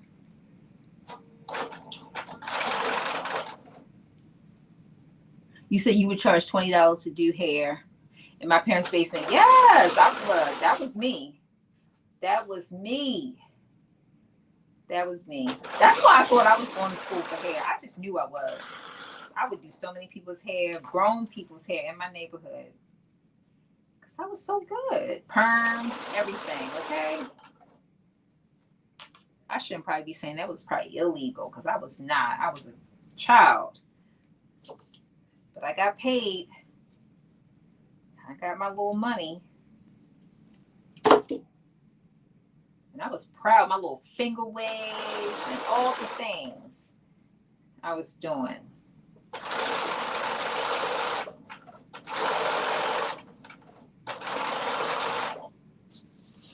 All the things.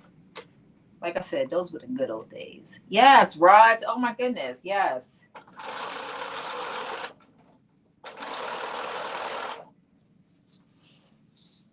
Yep.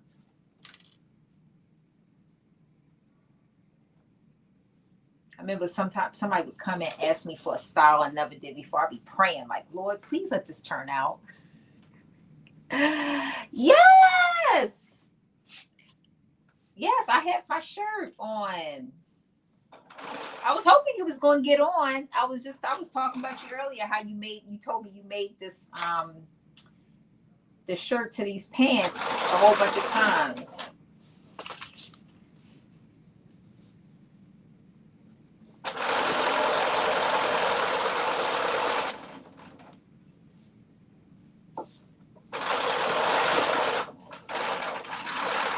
Yeah, those were the good old days. I'm telling you, I had a good, I mean, it was good and bad, you know, high school, middle school, but in the end, I had a great time. And I have so many great memories. And a lot of them are related to hair, believe it or not.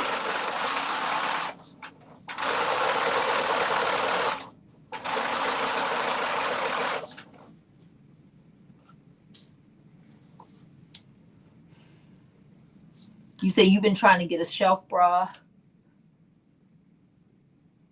Oh, really? I guess you can put a shelf bra in it now. Think about it. Give you the support you need. I would think about doing one with off the shoulder. Yes, D. I'm telling you, like that was the thing. Everybody wanted it. And then remember when you would do the way finger waves to come down, then you would puff them up at the top, or you would puff them up, and then you have the rods coming out down one side. Remember that? I'm telling you. Then remember pin curls. I used to do all the styles. I'm telling you, all the styles. I did them all on myself and other people.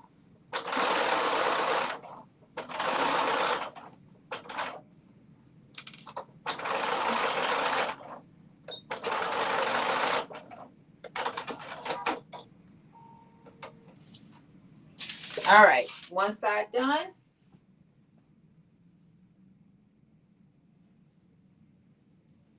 Yes, look at that. That looks so good.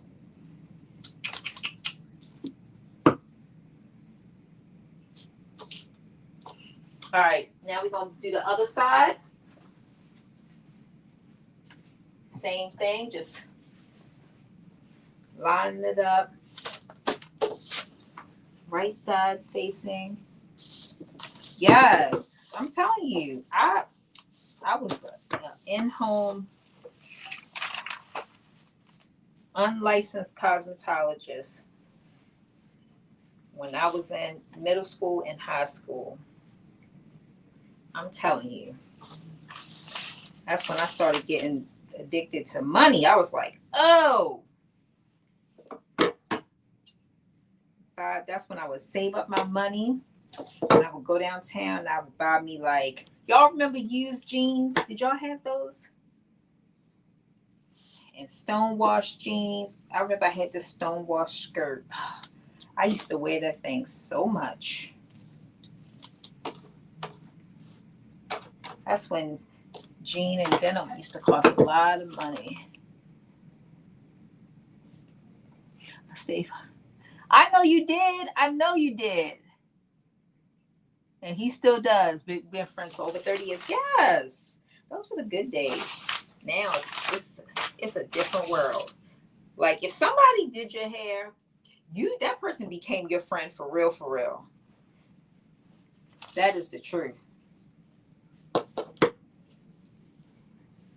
You go in somebody's house and they bend your head over their kitchen sink and wash your hair, y'all have become friends. For real. Yes. Oh, really? That was out of my league. Now I would do an asymmetric, but I was not doing no Toni Braxton haircut. Now that was next level. That was next level.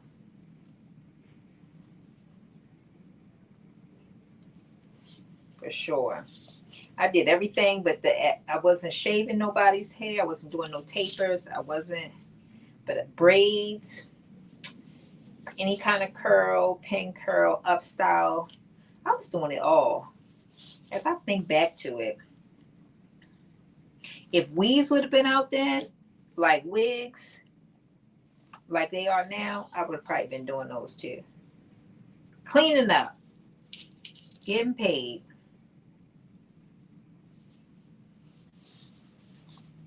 The money I made back then. I mean, it was small in the grand scheme of things, but I had enough to buy me a Gap outfit, jean jacket, jean pants. I'm just thinking back to some of the stuff I was buying with my money. Yes, True Religion. I didn't. You know what? I didn't have any True Religion back then, but I definitely had Jordache jeans, used jeans. You know what? I had Guess. I didn't have any Versace jeans. I think I must didn't have enough money for those, but I don't even really remember True Religion jeans then. I'm sure they was out though. I mean, I'm sure people were wearing them. People out of my above my tax bracket.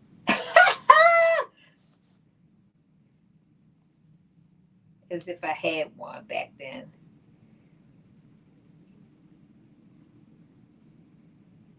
But yeah, those were the days. Oh my goodness. Get your little Reebok Classics. I bought me a pair of Reebok Classics a couple of years ago. I haven't worn them yet, but I'm like, I love those shoes.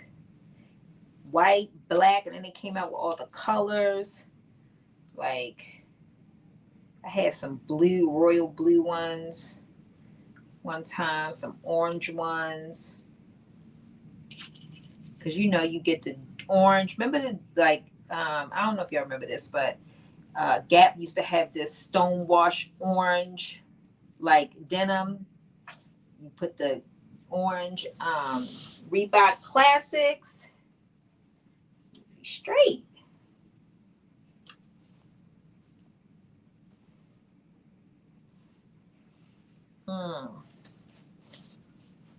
The good times. Those were the good times. Yes. I know. Look, when I went to school, I ended up going to nursing school, and I'm like, I don't know why. I mean, I kind of know why I didn't go to cosmetology school, but I really wanted to be a nurse, and so I ended up doing nursing instead of cosmetology school. I don't know why. I think because I thought I already know how to do hair, and as I think about it, I was like, oh yeah, they just gonna teach you all this. You know, it seemed like it was more about reading and science and all that. I'm like, I already know how to do hair. I feel like that. I'm just thinking back. I don't really remember what I thought to myself, but I remember what some of the girls would say that would be there, like, oh, all this reading. I think they thought they was gonna go right in and just start doing hair. And you know, when you go to school for cosmetology, it's all this theory you have to learn before you even put your hands in somebody's head. So I would hear them talking about that, you know. But I don't know why I didn't end up, because I was definitely doing hair for, by the time I got to high school, for at least for a couple of years. I was definitely making my little coins.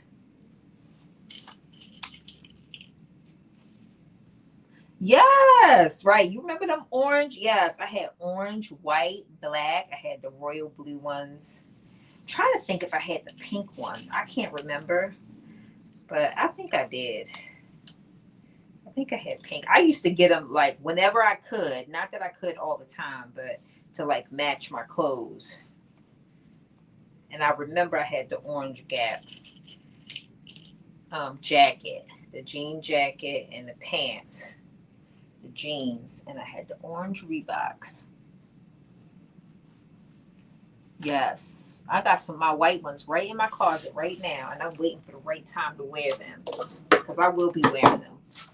But remember, you didn't even want to get them. Like, you would wear them and you would get home and you would just scrub it with a toothbrush because you didn't, you know, they would get dirty. And it's just, you needed them to look fresh every time you wore them. If you didn't have a pair of fresh Reebok Classics, then it's like, it wasn't the same.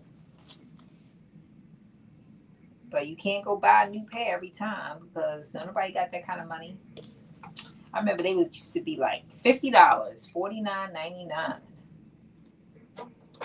That was expensive back then. And they would go on sale every now and then for like $29.99. I'm surprised I remember all this because my memory is crap, but I do remember. All right, so we are sewing up this second pair of pants. Yes, tied in the toothbrush. Yep. I used to use toothpaste. Like, make a little toothpaste solution. Don't tell me nothing.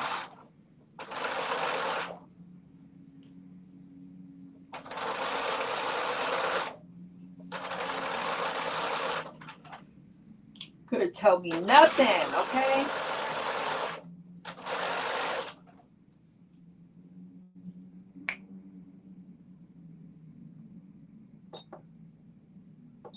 I'm so mad I sewed up these whole pants at -2. I guess I have to keep doing that. I always forget to put the dang on thing back over.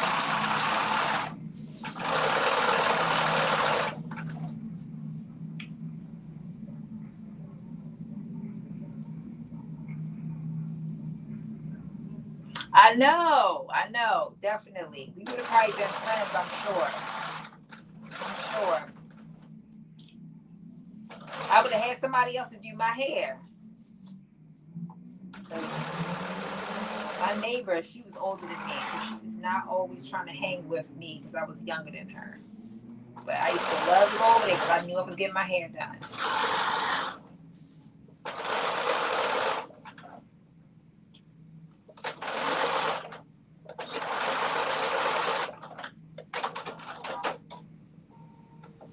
All right, one more side to do. Oh my goodness gracious.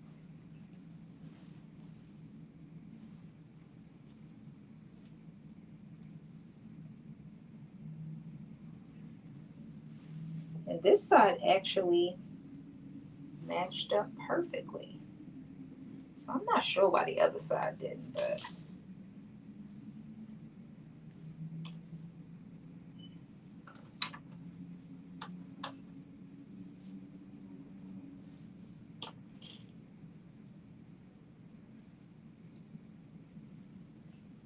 I know we could have been. We could have been. I used to always do my hair so much, but I didn't have only had like my neighbor. That's really the only person that would do my hair because everybody else they couldn't do it the same. So I'd be like, I'm doing my own hair.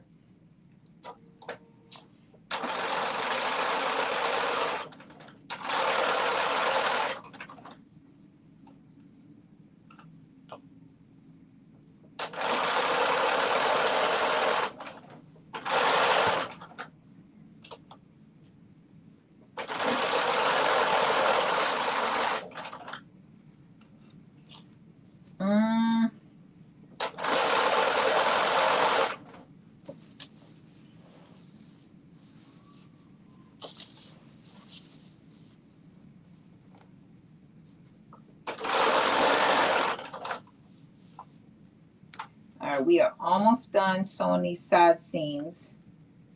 We are more than halfway done with the second pants.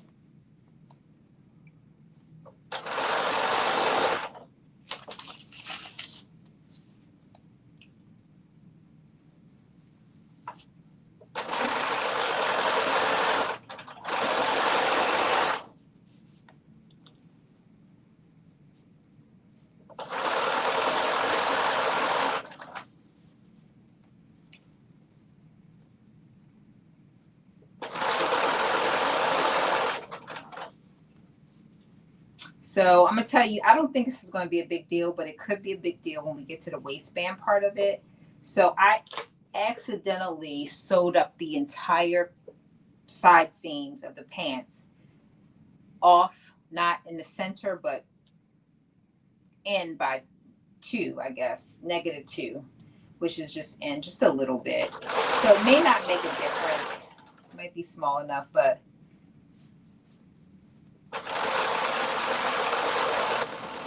we'll see. And I realized that when I was halfway through the first pair of pants. I was like, at this point, I'm just leaving it.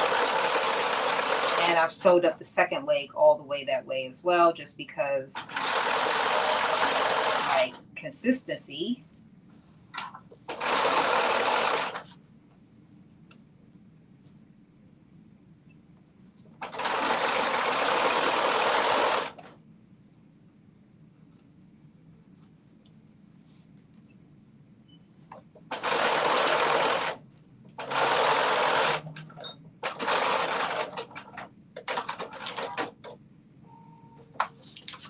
All right. Let me move this back before I forget. All right, so now the next thing that we are going to do is we are inserting one of the legs inside the other. So right side facing, so I'm gonna turn one leg, right side facing out. Also, one of my favorite ways to make pants is to do them like this. So this is one leg. And I'm going to take it and put it inside the other leg. This is like my absolute favorite way to make pants. So these pants are just doing so many of the things I like, from the pockets to the way we're putting the pants together. Oh.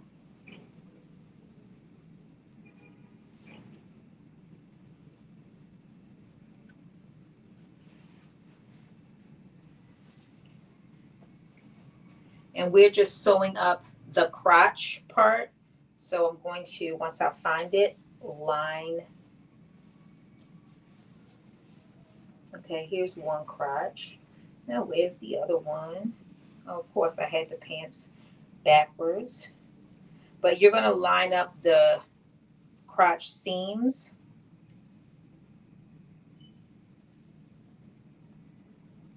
So I'm lining up the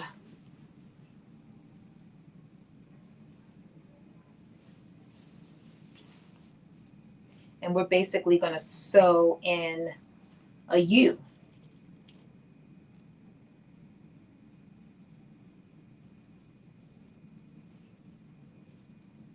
And then we will have both of the pants put together.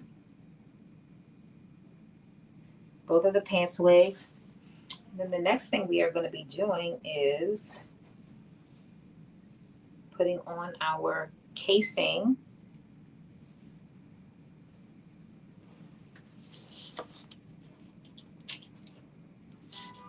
for our waistband.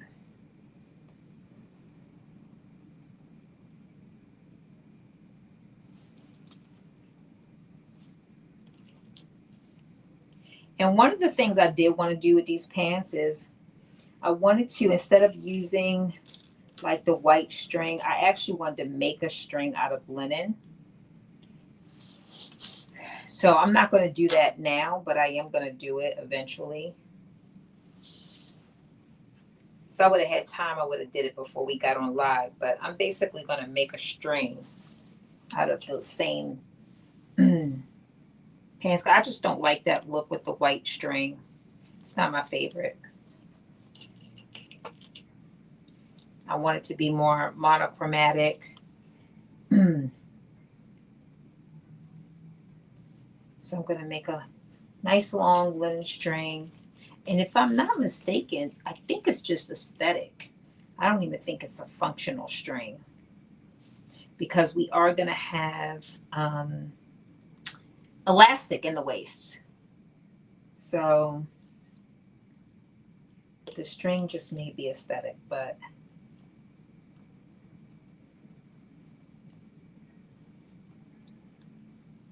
Aisha, is that right? Is the string functional or is it just aesthetic? I think it's just aesthetic. Ouch. Okay, so here we go. I have pinned our crotch area, and now I'm just going to literally sew all the way around this U. Oh, you said it's functional. Okay. So I'm going to take time and just make that string, but I'm not going to do it tonight. But I will be doing it because I don't want to use that white. I have it, but I just don't like it.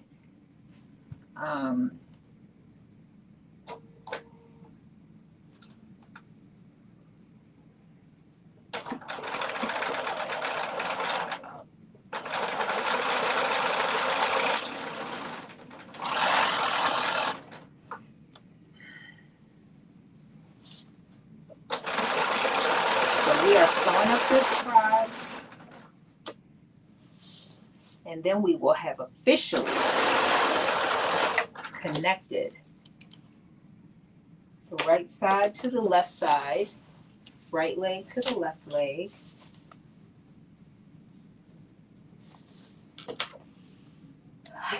Ooh, excuse me.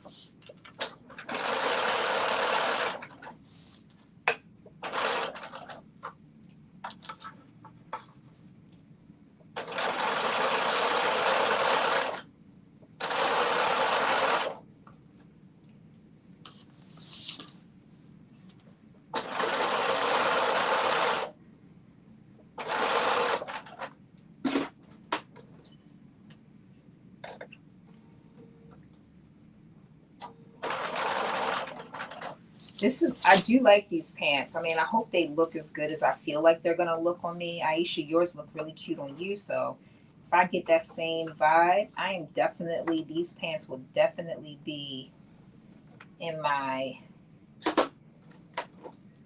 collection for like go-to pants when I have to make some pants real quick.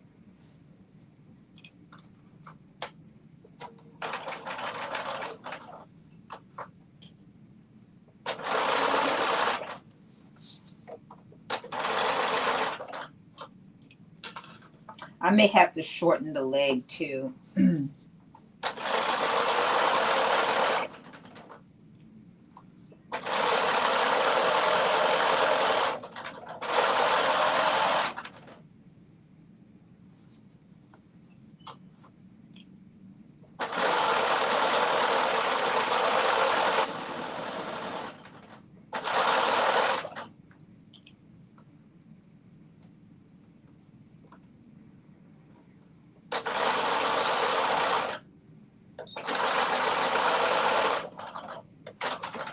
And just like that, we have connected the pants legs, and we are going to move on to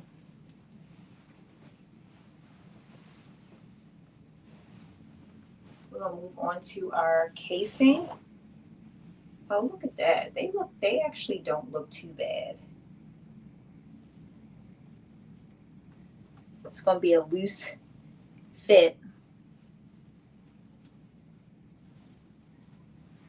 but we'll see. All right, so here's our casing. So let's see.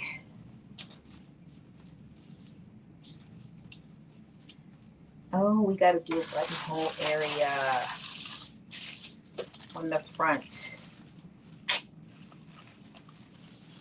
That's not my favorite thing, but we're gonna do it. Do it. All right. I was watching YouTube, I think it was, not too long ago. And I cannot believe that I saw a video where they literally used Kia's My Neck, My Back song for a commercial.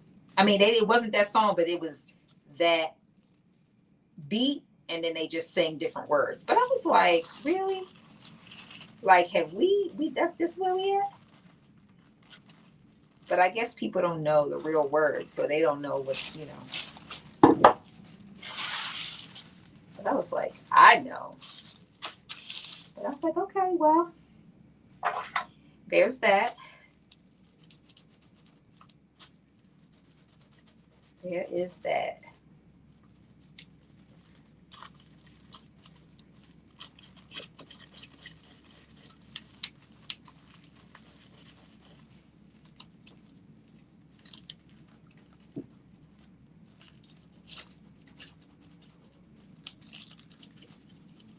I'm just putting them on all my notches so I can make sure I line everything up.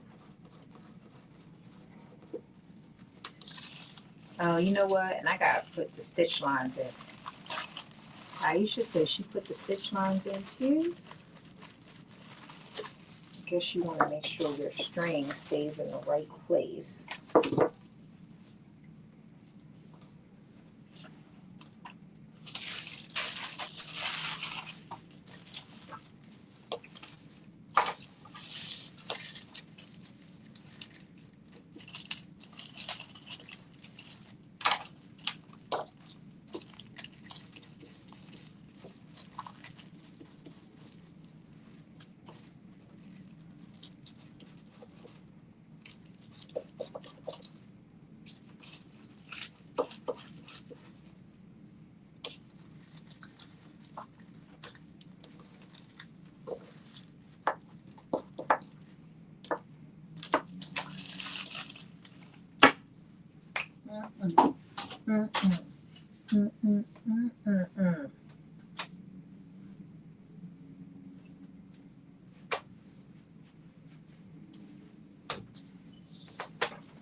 All right.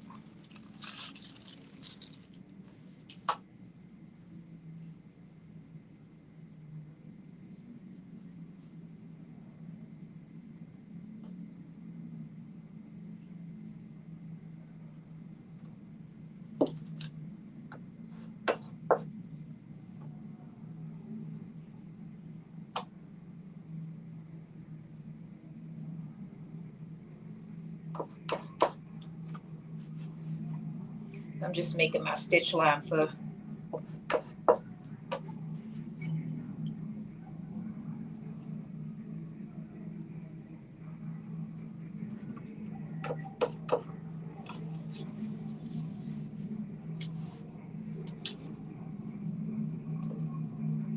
you know it's Friday because you hear the music and the old motorcycles.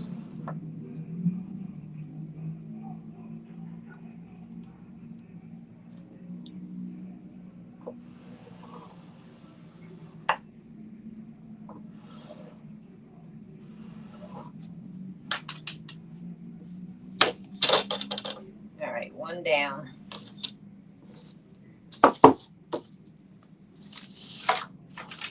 And I just need to do this stitch line here.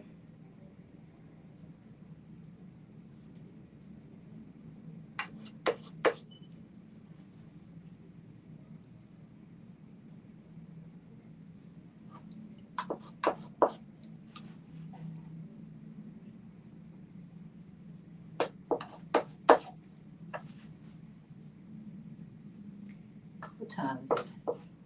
Okay. 9:20. Okay, we're gonna be on it.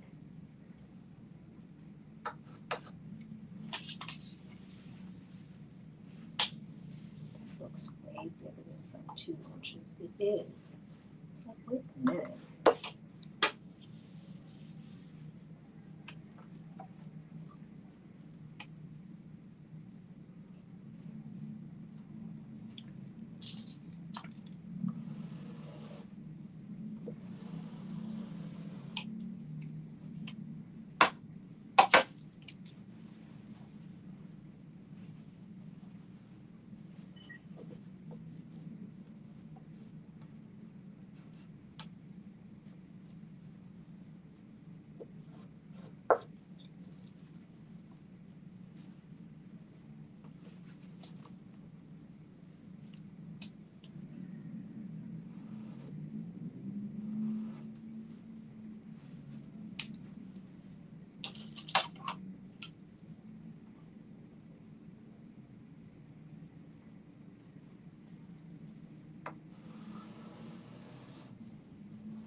All right.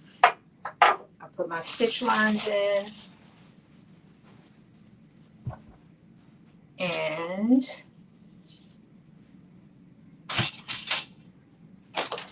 next thing we're going to do is it's telling me to put some interfacing.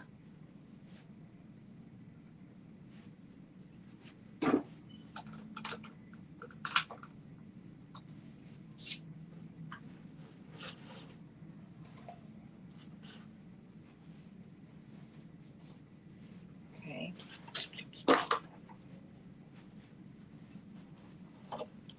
Cut a little square.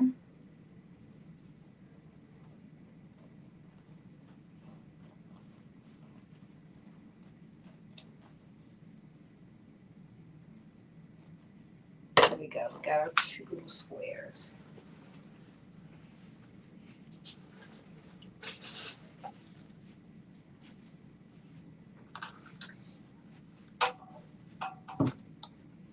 And I'm actually going to make these smaller.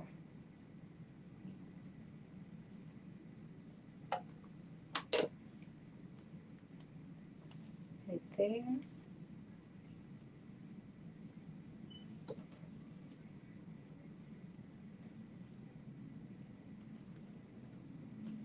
And this is for our little holes where our string is eventually going to go.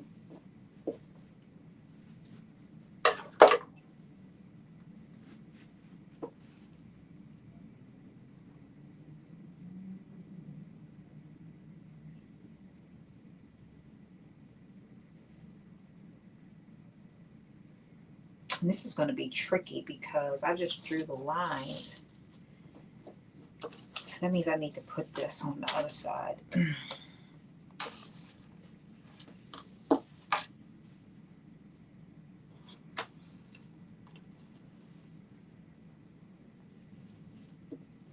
I'm not drawing the line again on the other side. So I am putting, just marking.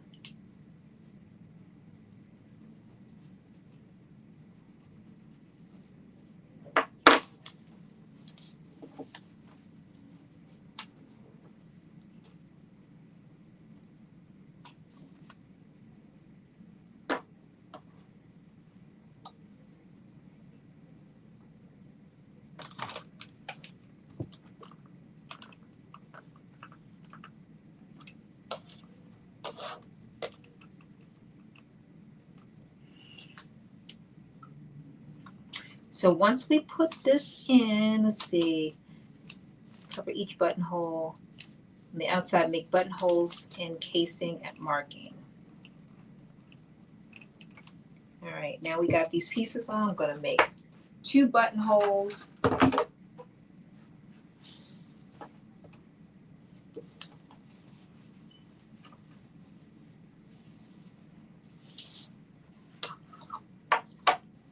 Pray for me. It's been a minute since I've made a buttonhole, but luckily we got buttonhole function on here, I believe. Where is it? Oh, here it is. Oh, thank goodness.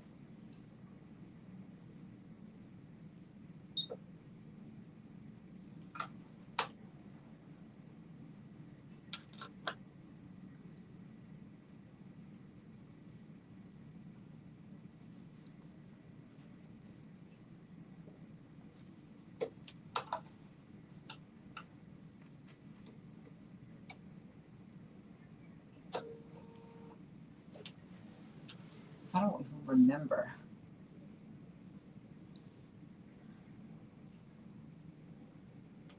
All right, pray for me.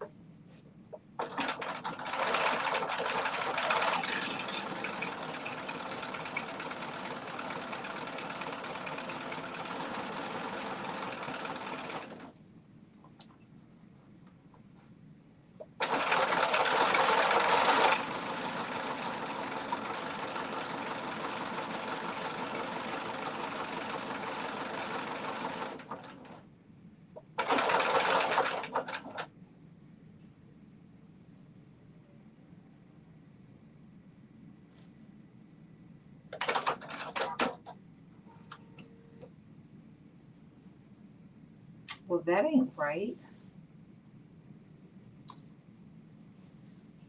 It did not make a buttonhole.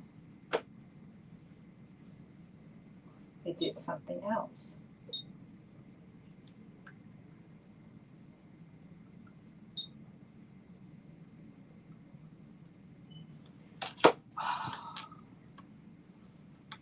Why? Why did it not make a buttonhole? Why did it make something else? It made a stitch like a buttonhole, but not a buttonhole.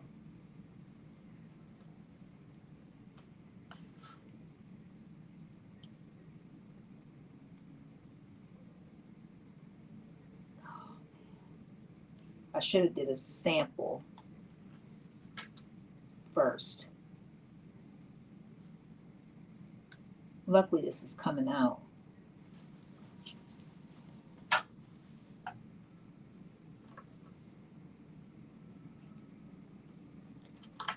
Thank goodness. What in the world?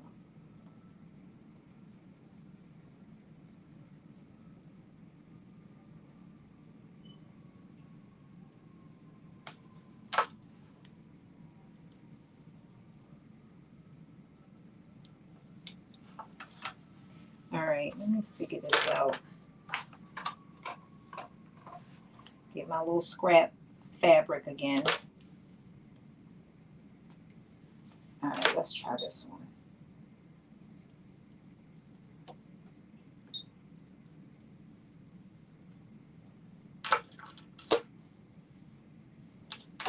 All right, let's try.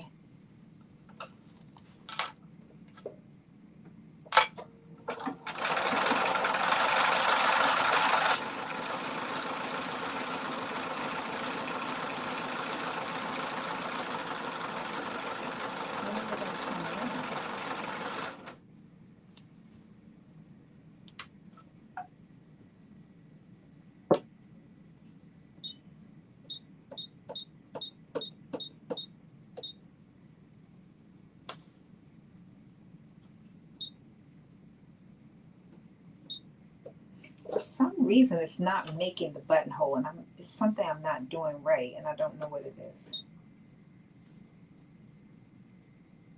All right, let me try this again. I'm gonna try. Thanks, Dee. It's just it's like sewing the buttonhole like stitching, but just making it in a straight line. And I'm like, this ain't right. Let me try again.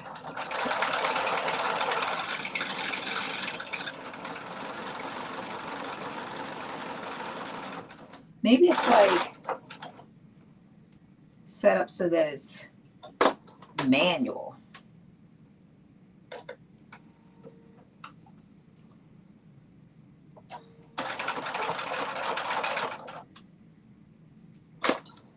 That's the only thing I could think of.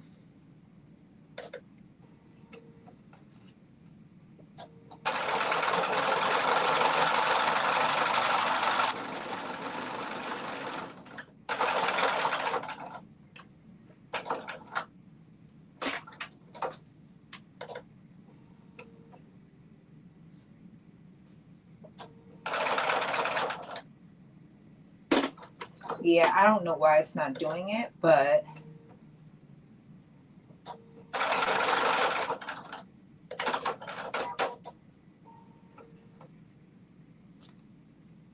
it's letting me make it manually, and that's not what I want. I wanted to just make it.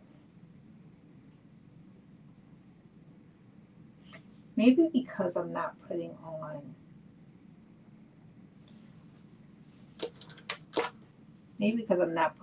the actual foot. I bet you there's a foot that goes to this.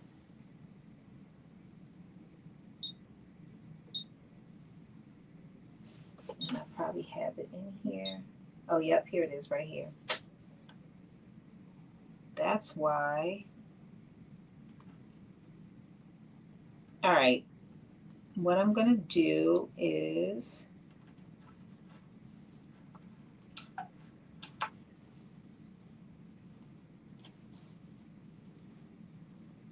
I am going to take this out. It's almost done. Not the whole thing, just the part that is too long.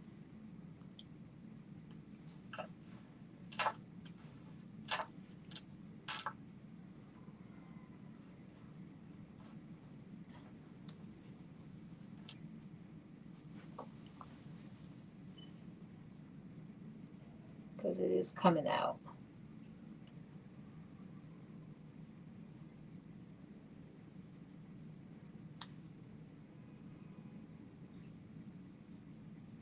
That's why I hate buttonholes. Not I hate them, they always can derail you at any given point in time. And that's the part I hate.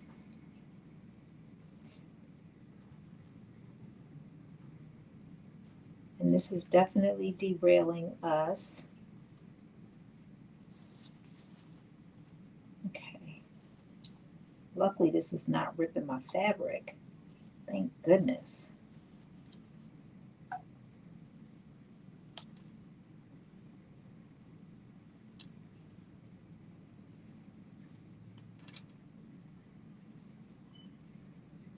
I would have a fit. Well, I do have more. I could cut another piece if I needed to, but I don't want to.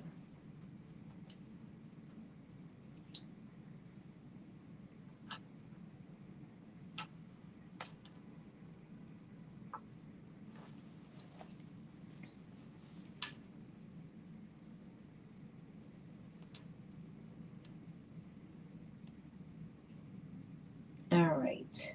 I think I'm going to leave this alone because I feel like I can do it in the end.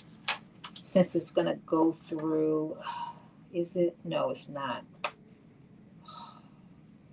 I was thinking it might go through both sides, but it's not. It's only in this front part. And once I make the fold, I'm not going to be able to put this whole buttonhole in.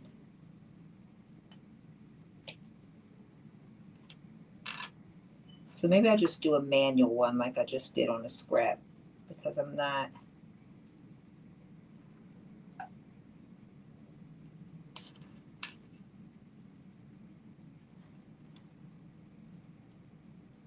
I'm not going to put on the buttonhole foot when all I really want is just a little side-by-side piece, line, stitching.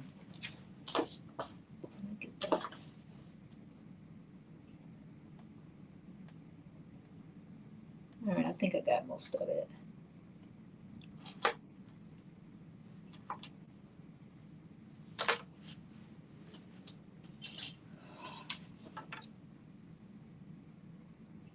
This is where having a little simple machine helps because I can make this mistake.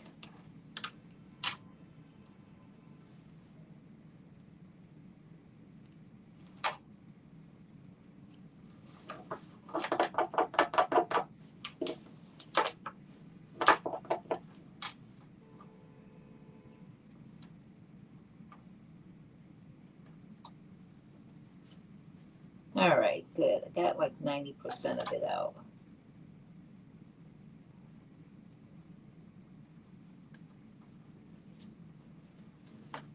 Which I'm surprised.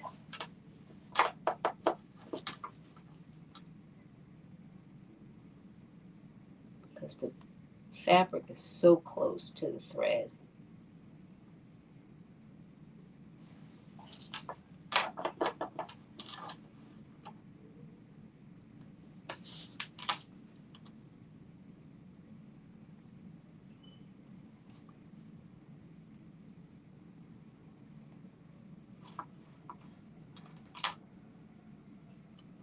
This is when it's not good to be type A because you want to get every little piece out.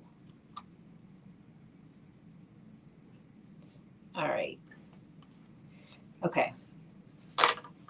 You can't see it, but I got most of it out. And then I'm going to leave this piece. So I basically took out everything or almost everything that wasn't on the interfacing. That was just a regular piece. And I'm about to just do another line right next to it. So I'm just going to manually make this buttonhole.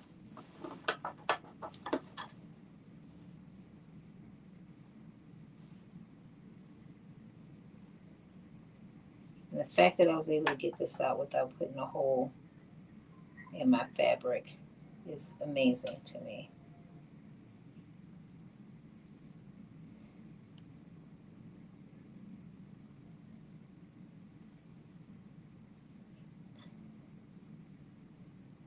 Just like one little piece.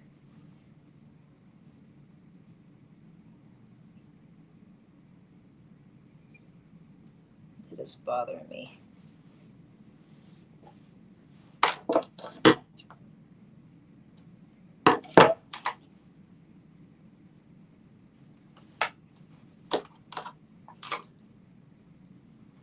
All right, I think I just.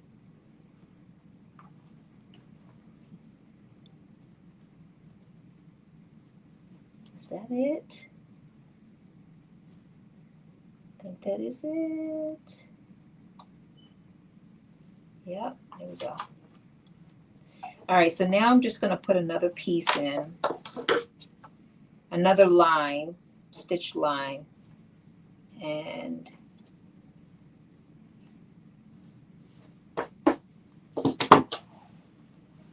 let me just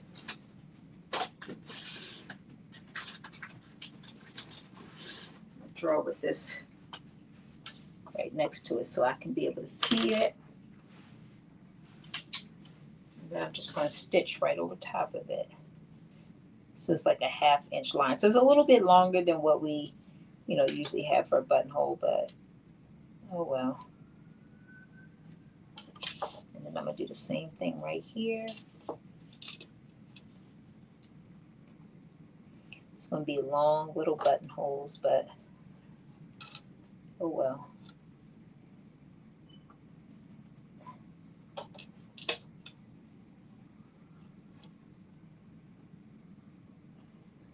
Okay.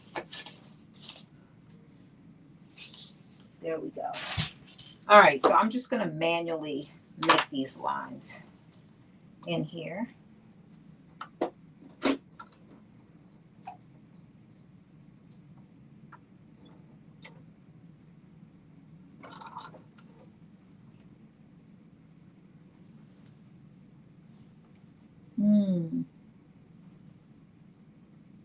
Actually, I'm going to do it right here on the other side of it.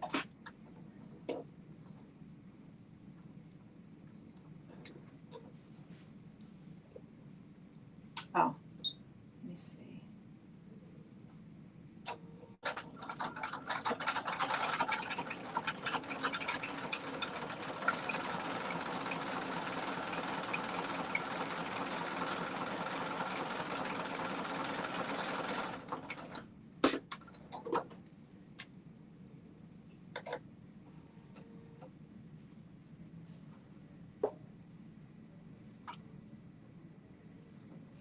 A little bit more.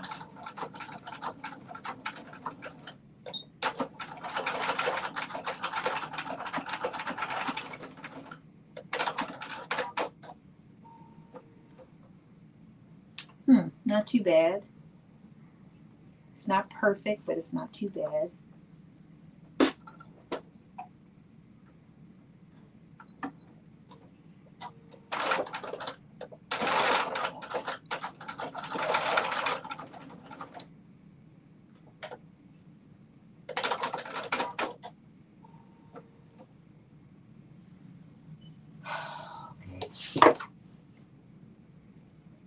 Did it wrong, but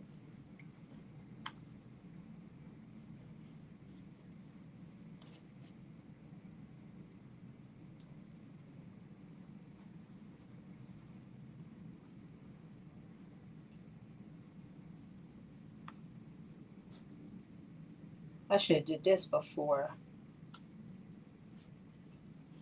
All right, let's see.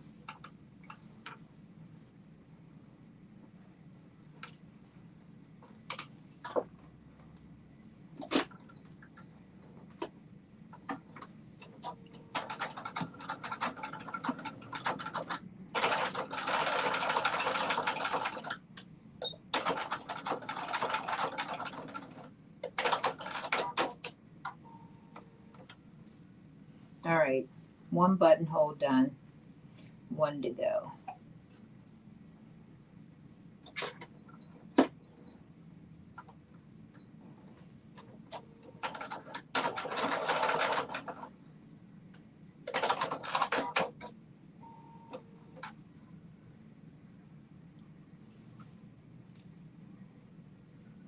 Okay, I just want to make sure it's in the right spot.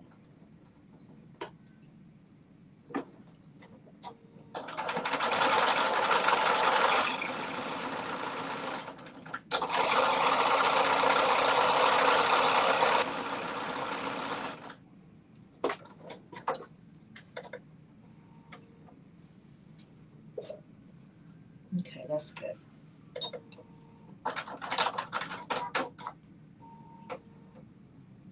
A little long, but it's okay.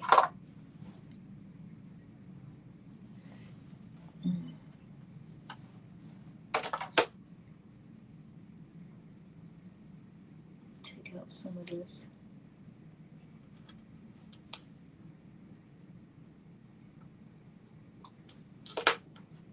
All right. And now we're going to do this one. Line number 2. This is not the right way, but this is the way we're going to make it work for this time.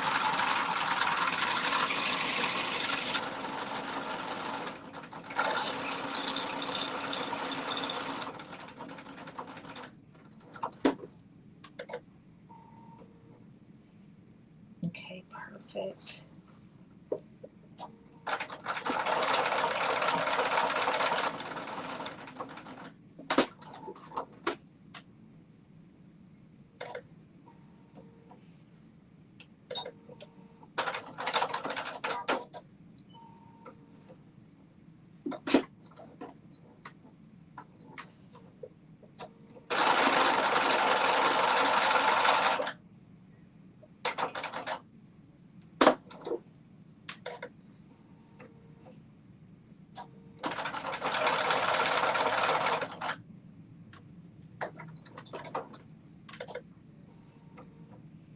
All right, there we go. It's not perfect, but it's going to do.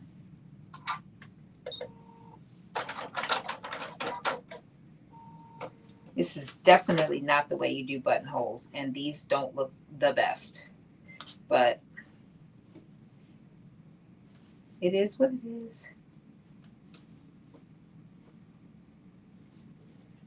Like I said, the best part about this is you can't really see the thread all that well. So, and it's going to be scrunched up. All right, okay, so I put these crazy looking buttonholes in, and now we are going to right sides together, attach the front and the back, and then there is an area where we are leaving it open on the side. Oh, we got 15 minutes. We got to hurry up. We spend way too much time.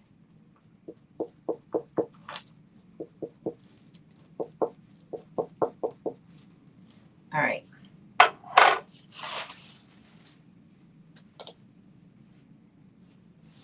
So we're basically stitching the sides and leaving it open in between. It says back stitch at the small dots. And let me just see.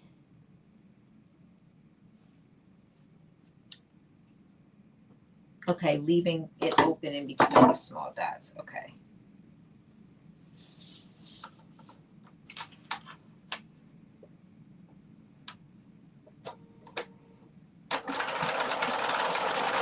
Ooh, what am I doing? I am going back and doing a regular stitch.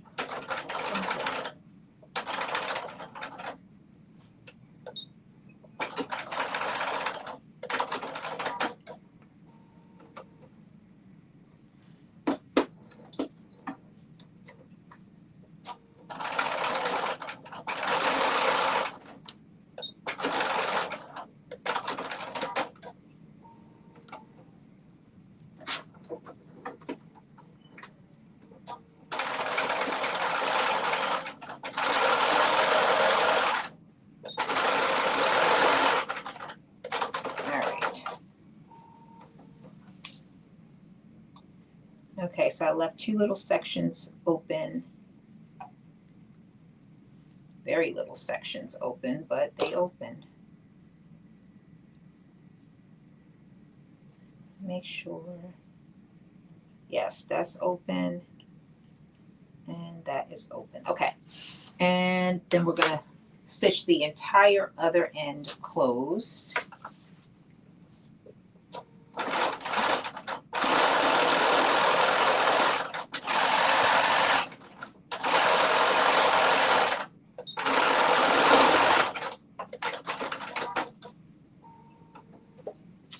And now we are going to fold it with wrong sides facing each other.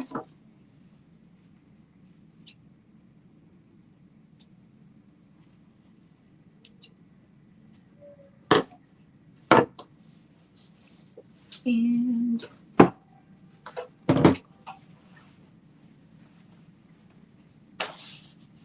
oh, of course it would be this way.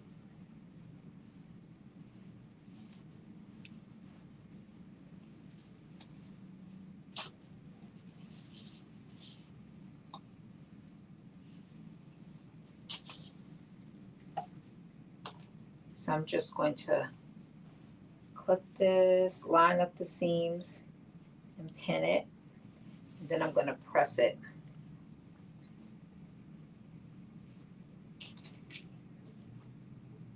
When are we putting in? Okay, the elastic.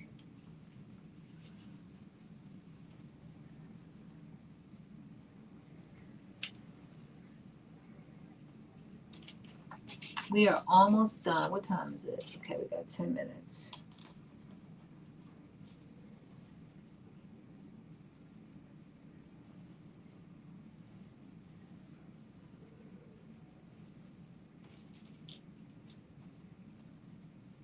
I don't feel like my holes are big enough for my elastic.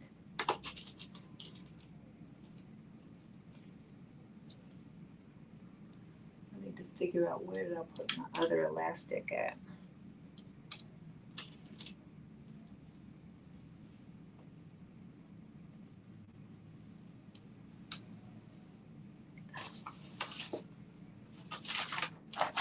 I swear this thing said 1 inch. I mean, ½ inch elastic. Okay.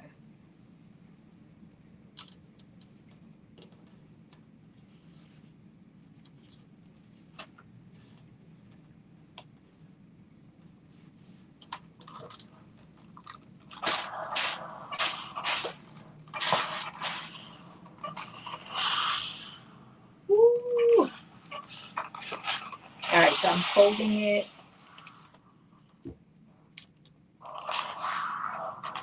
And I'm pressing it.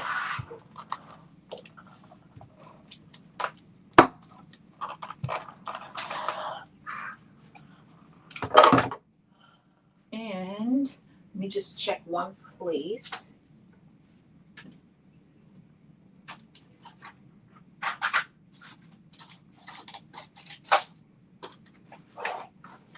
If I don't have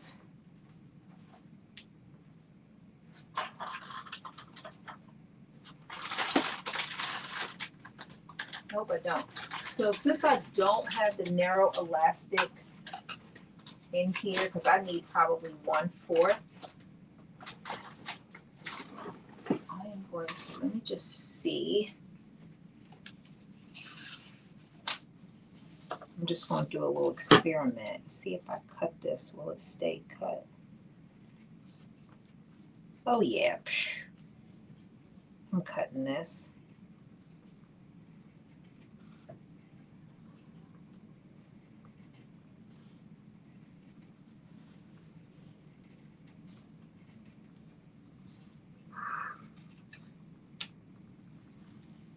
Oh, y'all should have never told me that you can cut elastic and it won't fray.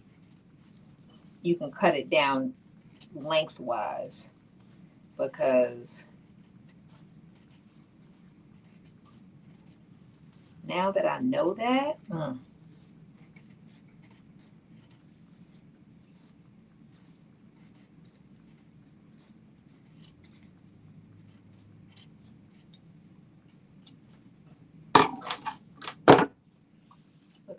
that.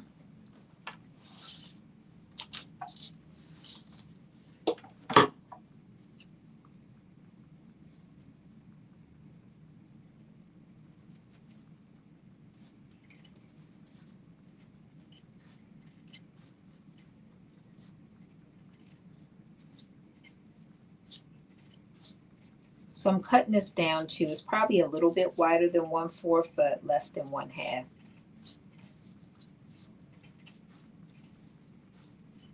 So it can fit in my holes that I made.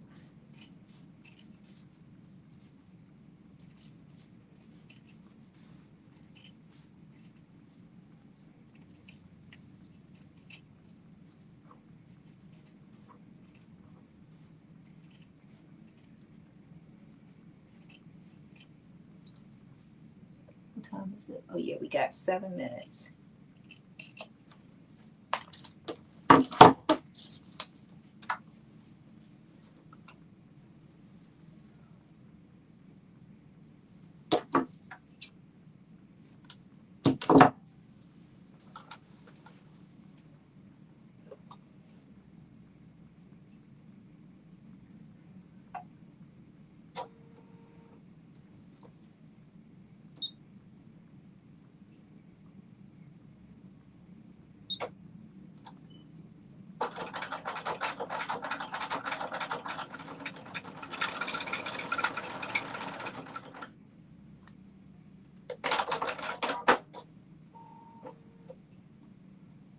Oh, really? Okay, let's try that again.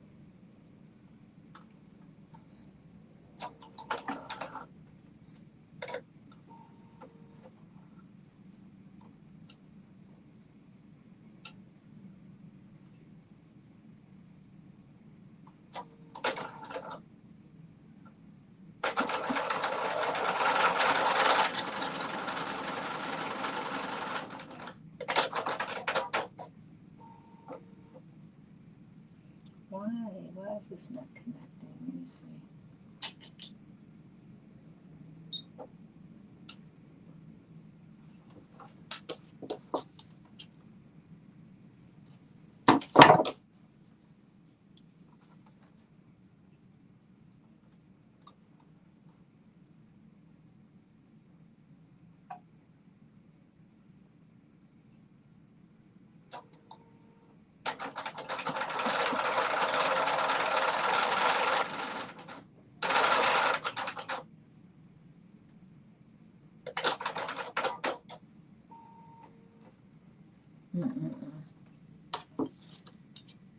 I'm trying to connect these two pieces, and I thought I could do it easier.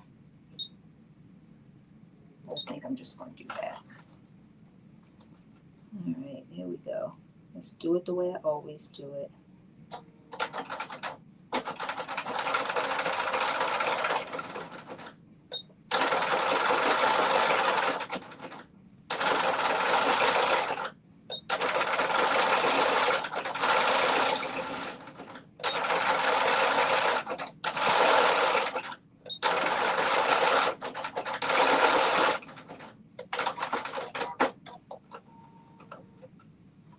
All right, there we go. So I connected it, made one long piece. And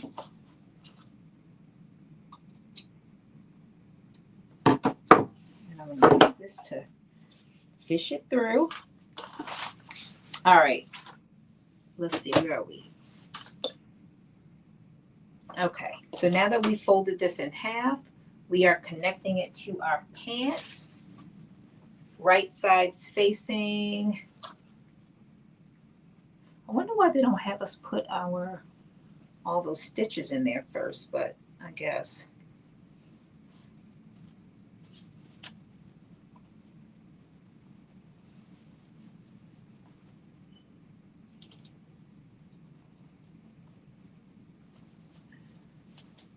And I'm making sure that the buttonholes are on the front, which they are. So I'm lining up my seams.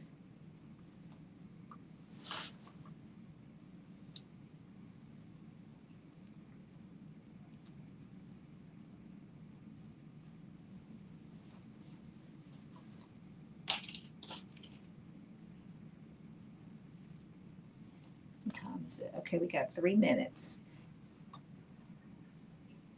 We got 3 minutes.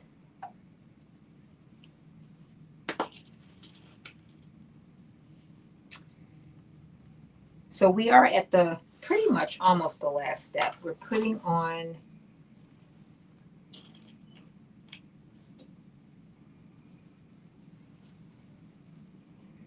the waistband or the casing, whatever you want to call it, that is going to hold our drawstring, which I'm going to make at a later time because I want to make it out of this fabric, and our elastic.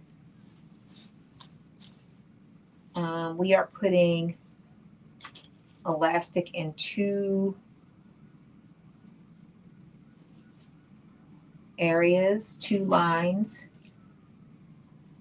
So we do have to stitch our stitch lines all the way around. So I'm going to do that.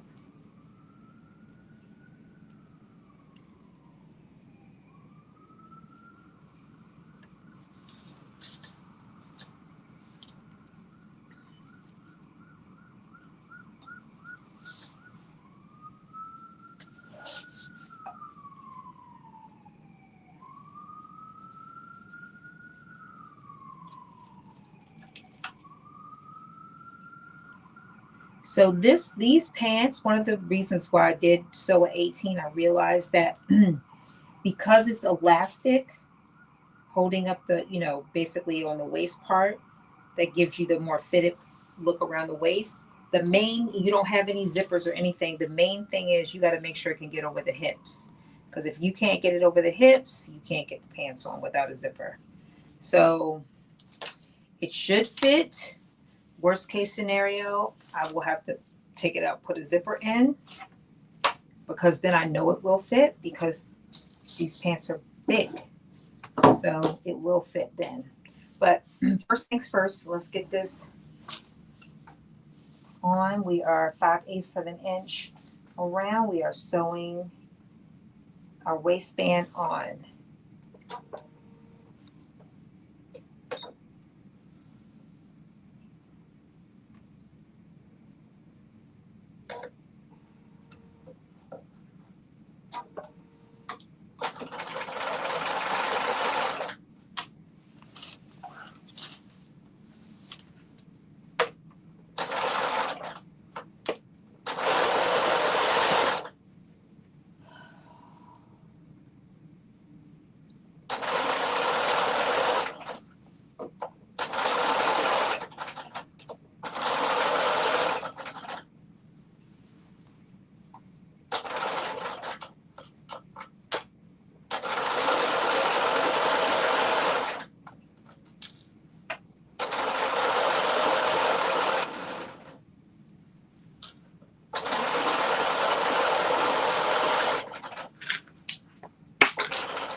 Try to make sure I don't drop this all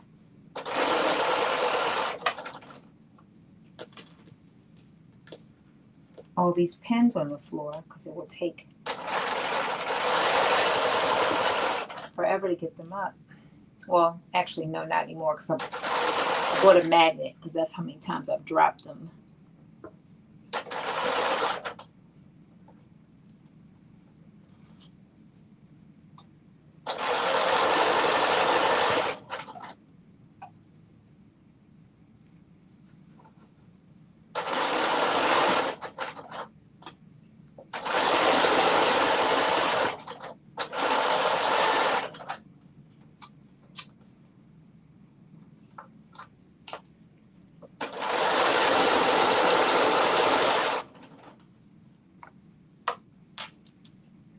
And it looks like the waistband is fitting really good, which I was a little worried about whether or not, because of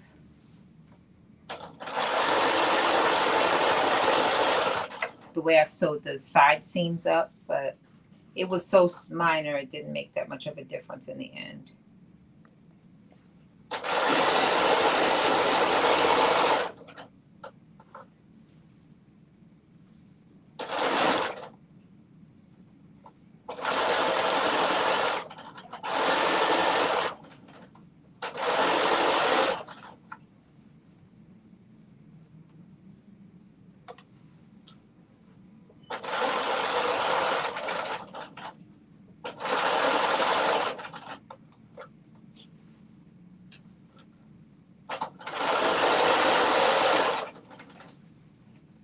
right, last little bit before we have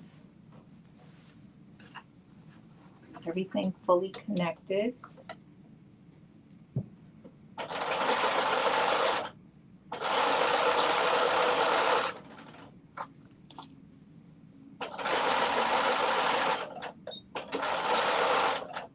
All right, waistband is on.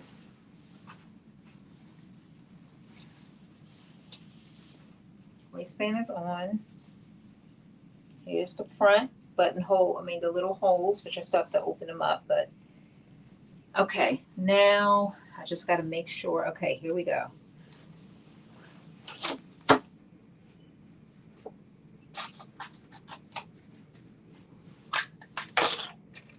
So I'm doing enough to be able to try these pants on, which is to put in one of the elastic pieces. There are two you need to put in. Oh, wait a minute. Do I need to do that yet?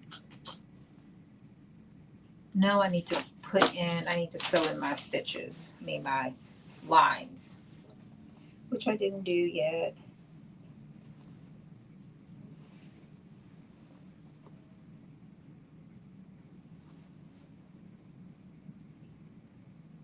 All right, I'm just going to sew in one of the lines for now.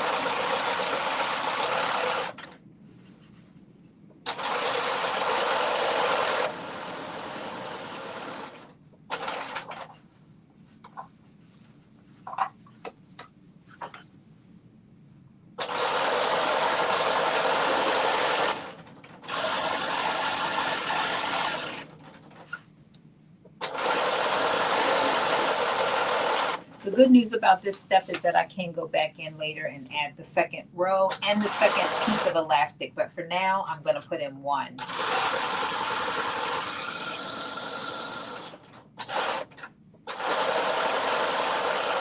Because that will enable me to try the pants on, so you will get a feel for how it looks.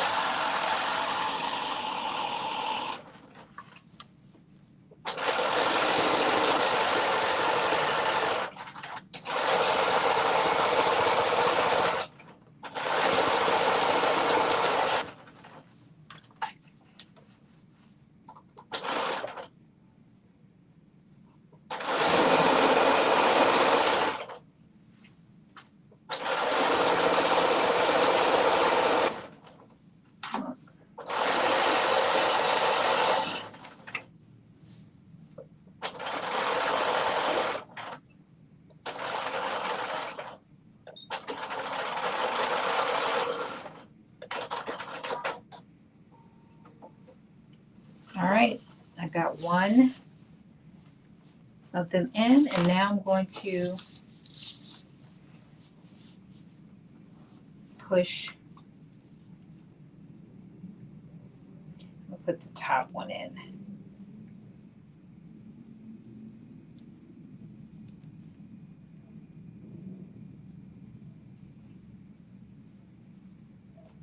Yay, okay. First things first, let's get the elastic in.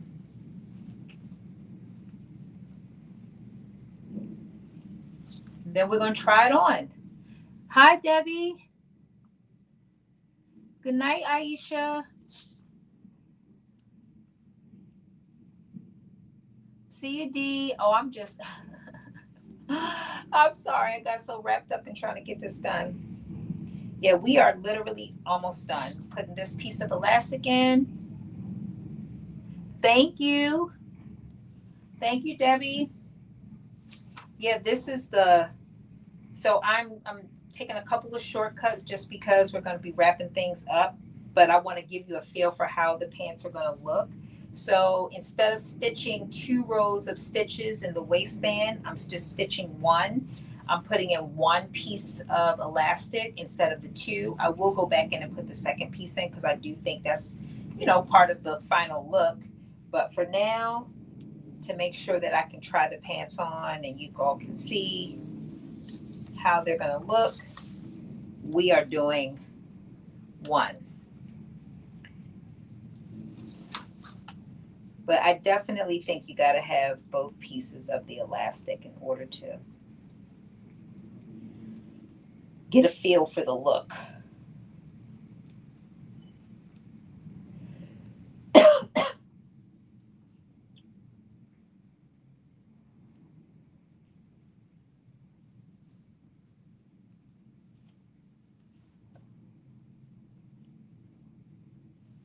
we go.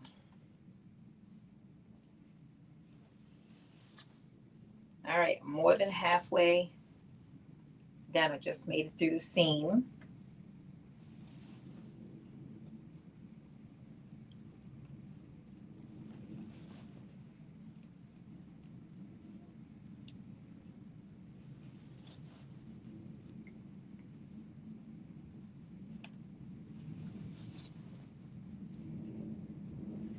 All right, just got this little piece, little section left.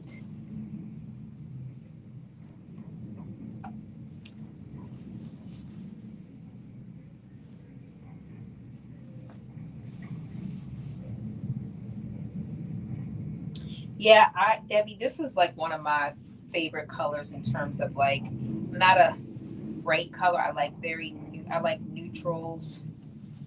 Um, but I would wear this with like a white tee and in the fall I would wear it with a denim jacket if I was, just for a casual look.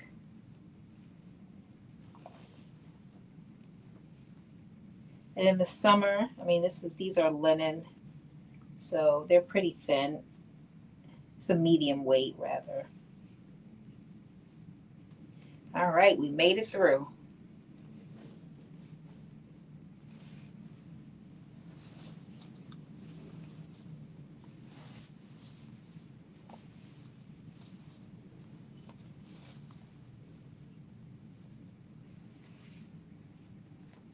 Well, the good news is that before I cut this, I'm gonna try these on so you can get a feel. But this is the front, this is the back. I'm gonna put them on so you can see. So when I finish these up, I'll hem the bottoms of the pants. I'll put the other row of stitching in and the other piece of elastic in the waistband. The waistband is pretty wide, so you do need, and I'll put the string. I'm gonna make a string that's made out of the same fabric. But for now, I think you'll get a pretty good idea of the look. So I'm going to try them on and I'll be right back.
Okay.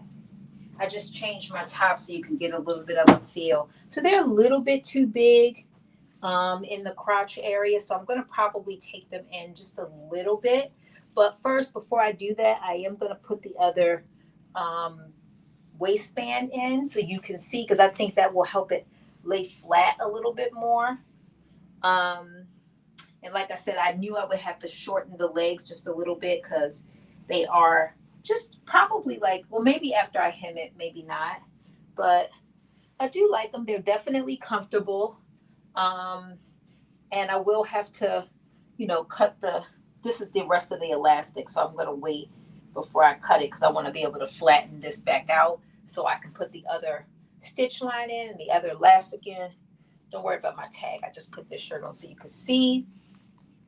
But yeah, I think once I put the other piece of elastic in, I'm going to see how flat it lays. And if I need to, I may end up just, because I feel like it's just a little bit too long right here. But otherwise, I think they're okay. It's just, and it's like, maybe it's just a baggy feel, that it's just like a little bit of a baggy look. So once I put that other piece of elastic in, I'm going to see how it lays, and then have the little drawstring piece. So it could just be that it's a relaxed look, and then in that case it's meant to be a little baggier, and it may not be okay, but I like them. I definitely like them. Yeah, I like them. It's a very relaxed, loose feel. um so anyway, next steps are, when you see these pants again, they will have another row of elastic in here because it's double rows. And then it will have a drawstring that is made out of this linen. And it is, as Aisha said, functional. It will go all the way around. And I will put the two little holes right here as well. But I like them. I like them. We got a little caught up with the drawstring, but I like them. They're not bad at all. Not bad. Yeah. Thank you. Thank you. They are very comfy. That's why I was like, you know what? Maybe it's okay that they're kind of loose down there because it feels like they're supposed to be like comfortable, relaxed, like a relaxed fit. So from that perspective, I'm like, okay, it's okay. It's a you know, relaxed fit. So, and I think this part will lay down a little bit more once I put that other row in. It will be like more flat, like a flat, as opposed to right now it's kind of bunching up because it's only got a drawstring in the top, but it's a wider thing. So once I put the other piece of drawstring in, it will like probably lay flat, and then we don't have to worry about it. So we'll see. But thank you, Tadri, thank you, Anthony. I will not be here next Friday. Hopefully, I'm gonna talk to Shishi, and she'll be covering for me next Friday. So hopefully, she'll be on. But I will put up our schedule for September, October, November, probably December too. So stay tuned for that. And I will see you all in 2 weeks on Friday. So have a wonderful weekend, and thank y'all for hanging in there. Thank you, Michelle. Thank you, Tydree. You said we'll lay better with the other drawstring. Okay, good. Thank you. I'm glad to hear that because I was like, oh, well, I have to make some adjustment. But okay, good. Once I put that other drawstring in, it's going to. Oh, she did. Okay, thank you, Shishi. Thank you. Okay, so Shishi's going to be covering next Friday. I will not be on. Thank you, Shishi. I was supposed to ask you. I dropped the ball, but I'm so glad Carmen, like, she's on it. So I appreciate you so much. Thank you. So make sure y'all tune in to Shishi. She will be on next Friday. So thank you for that. I hope y'all have a wonderful, wonderful weekend, and I will see y'all in 2 weeks. 2 weeks on Friday. In the meantime, take a look for the schedule. I will be posting it. So yeah. Bye, everybody. Thank you, Shishi. Bye.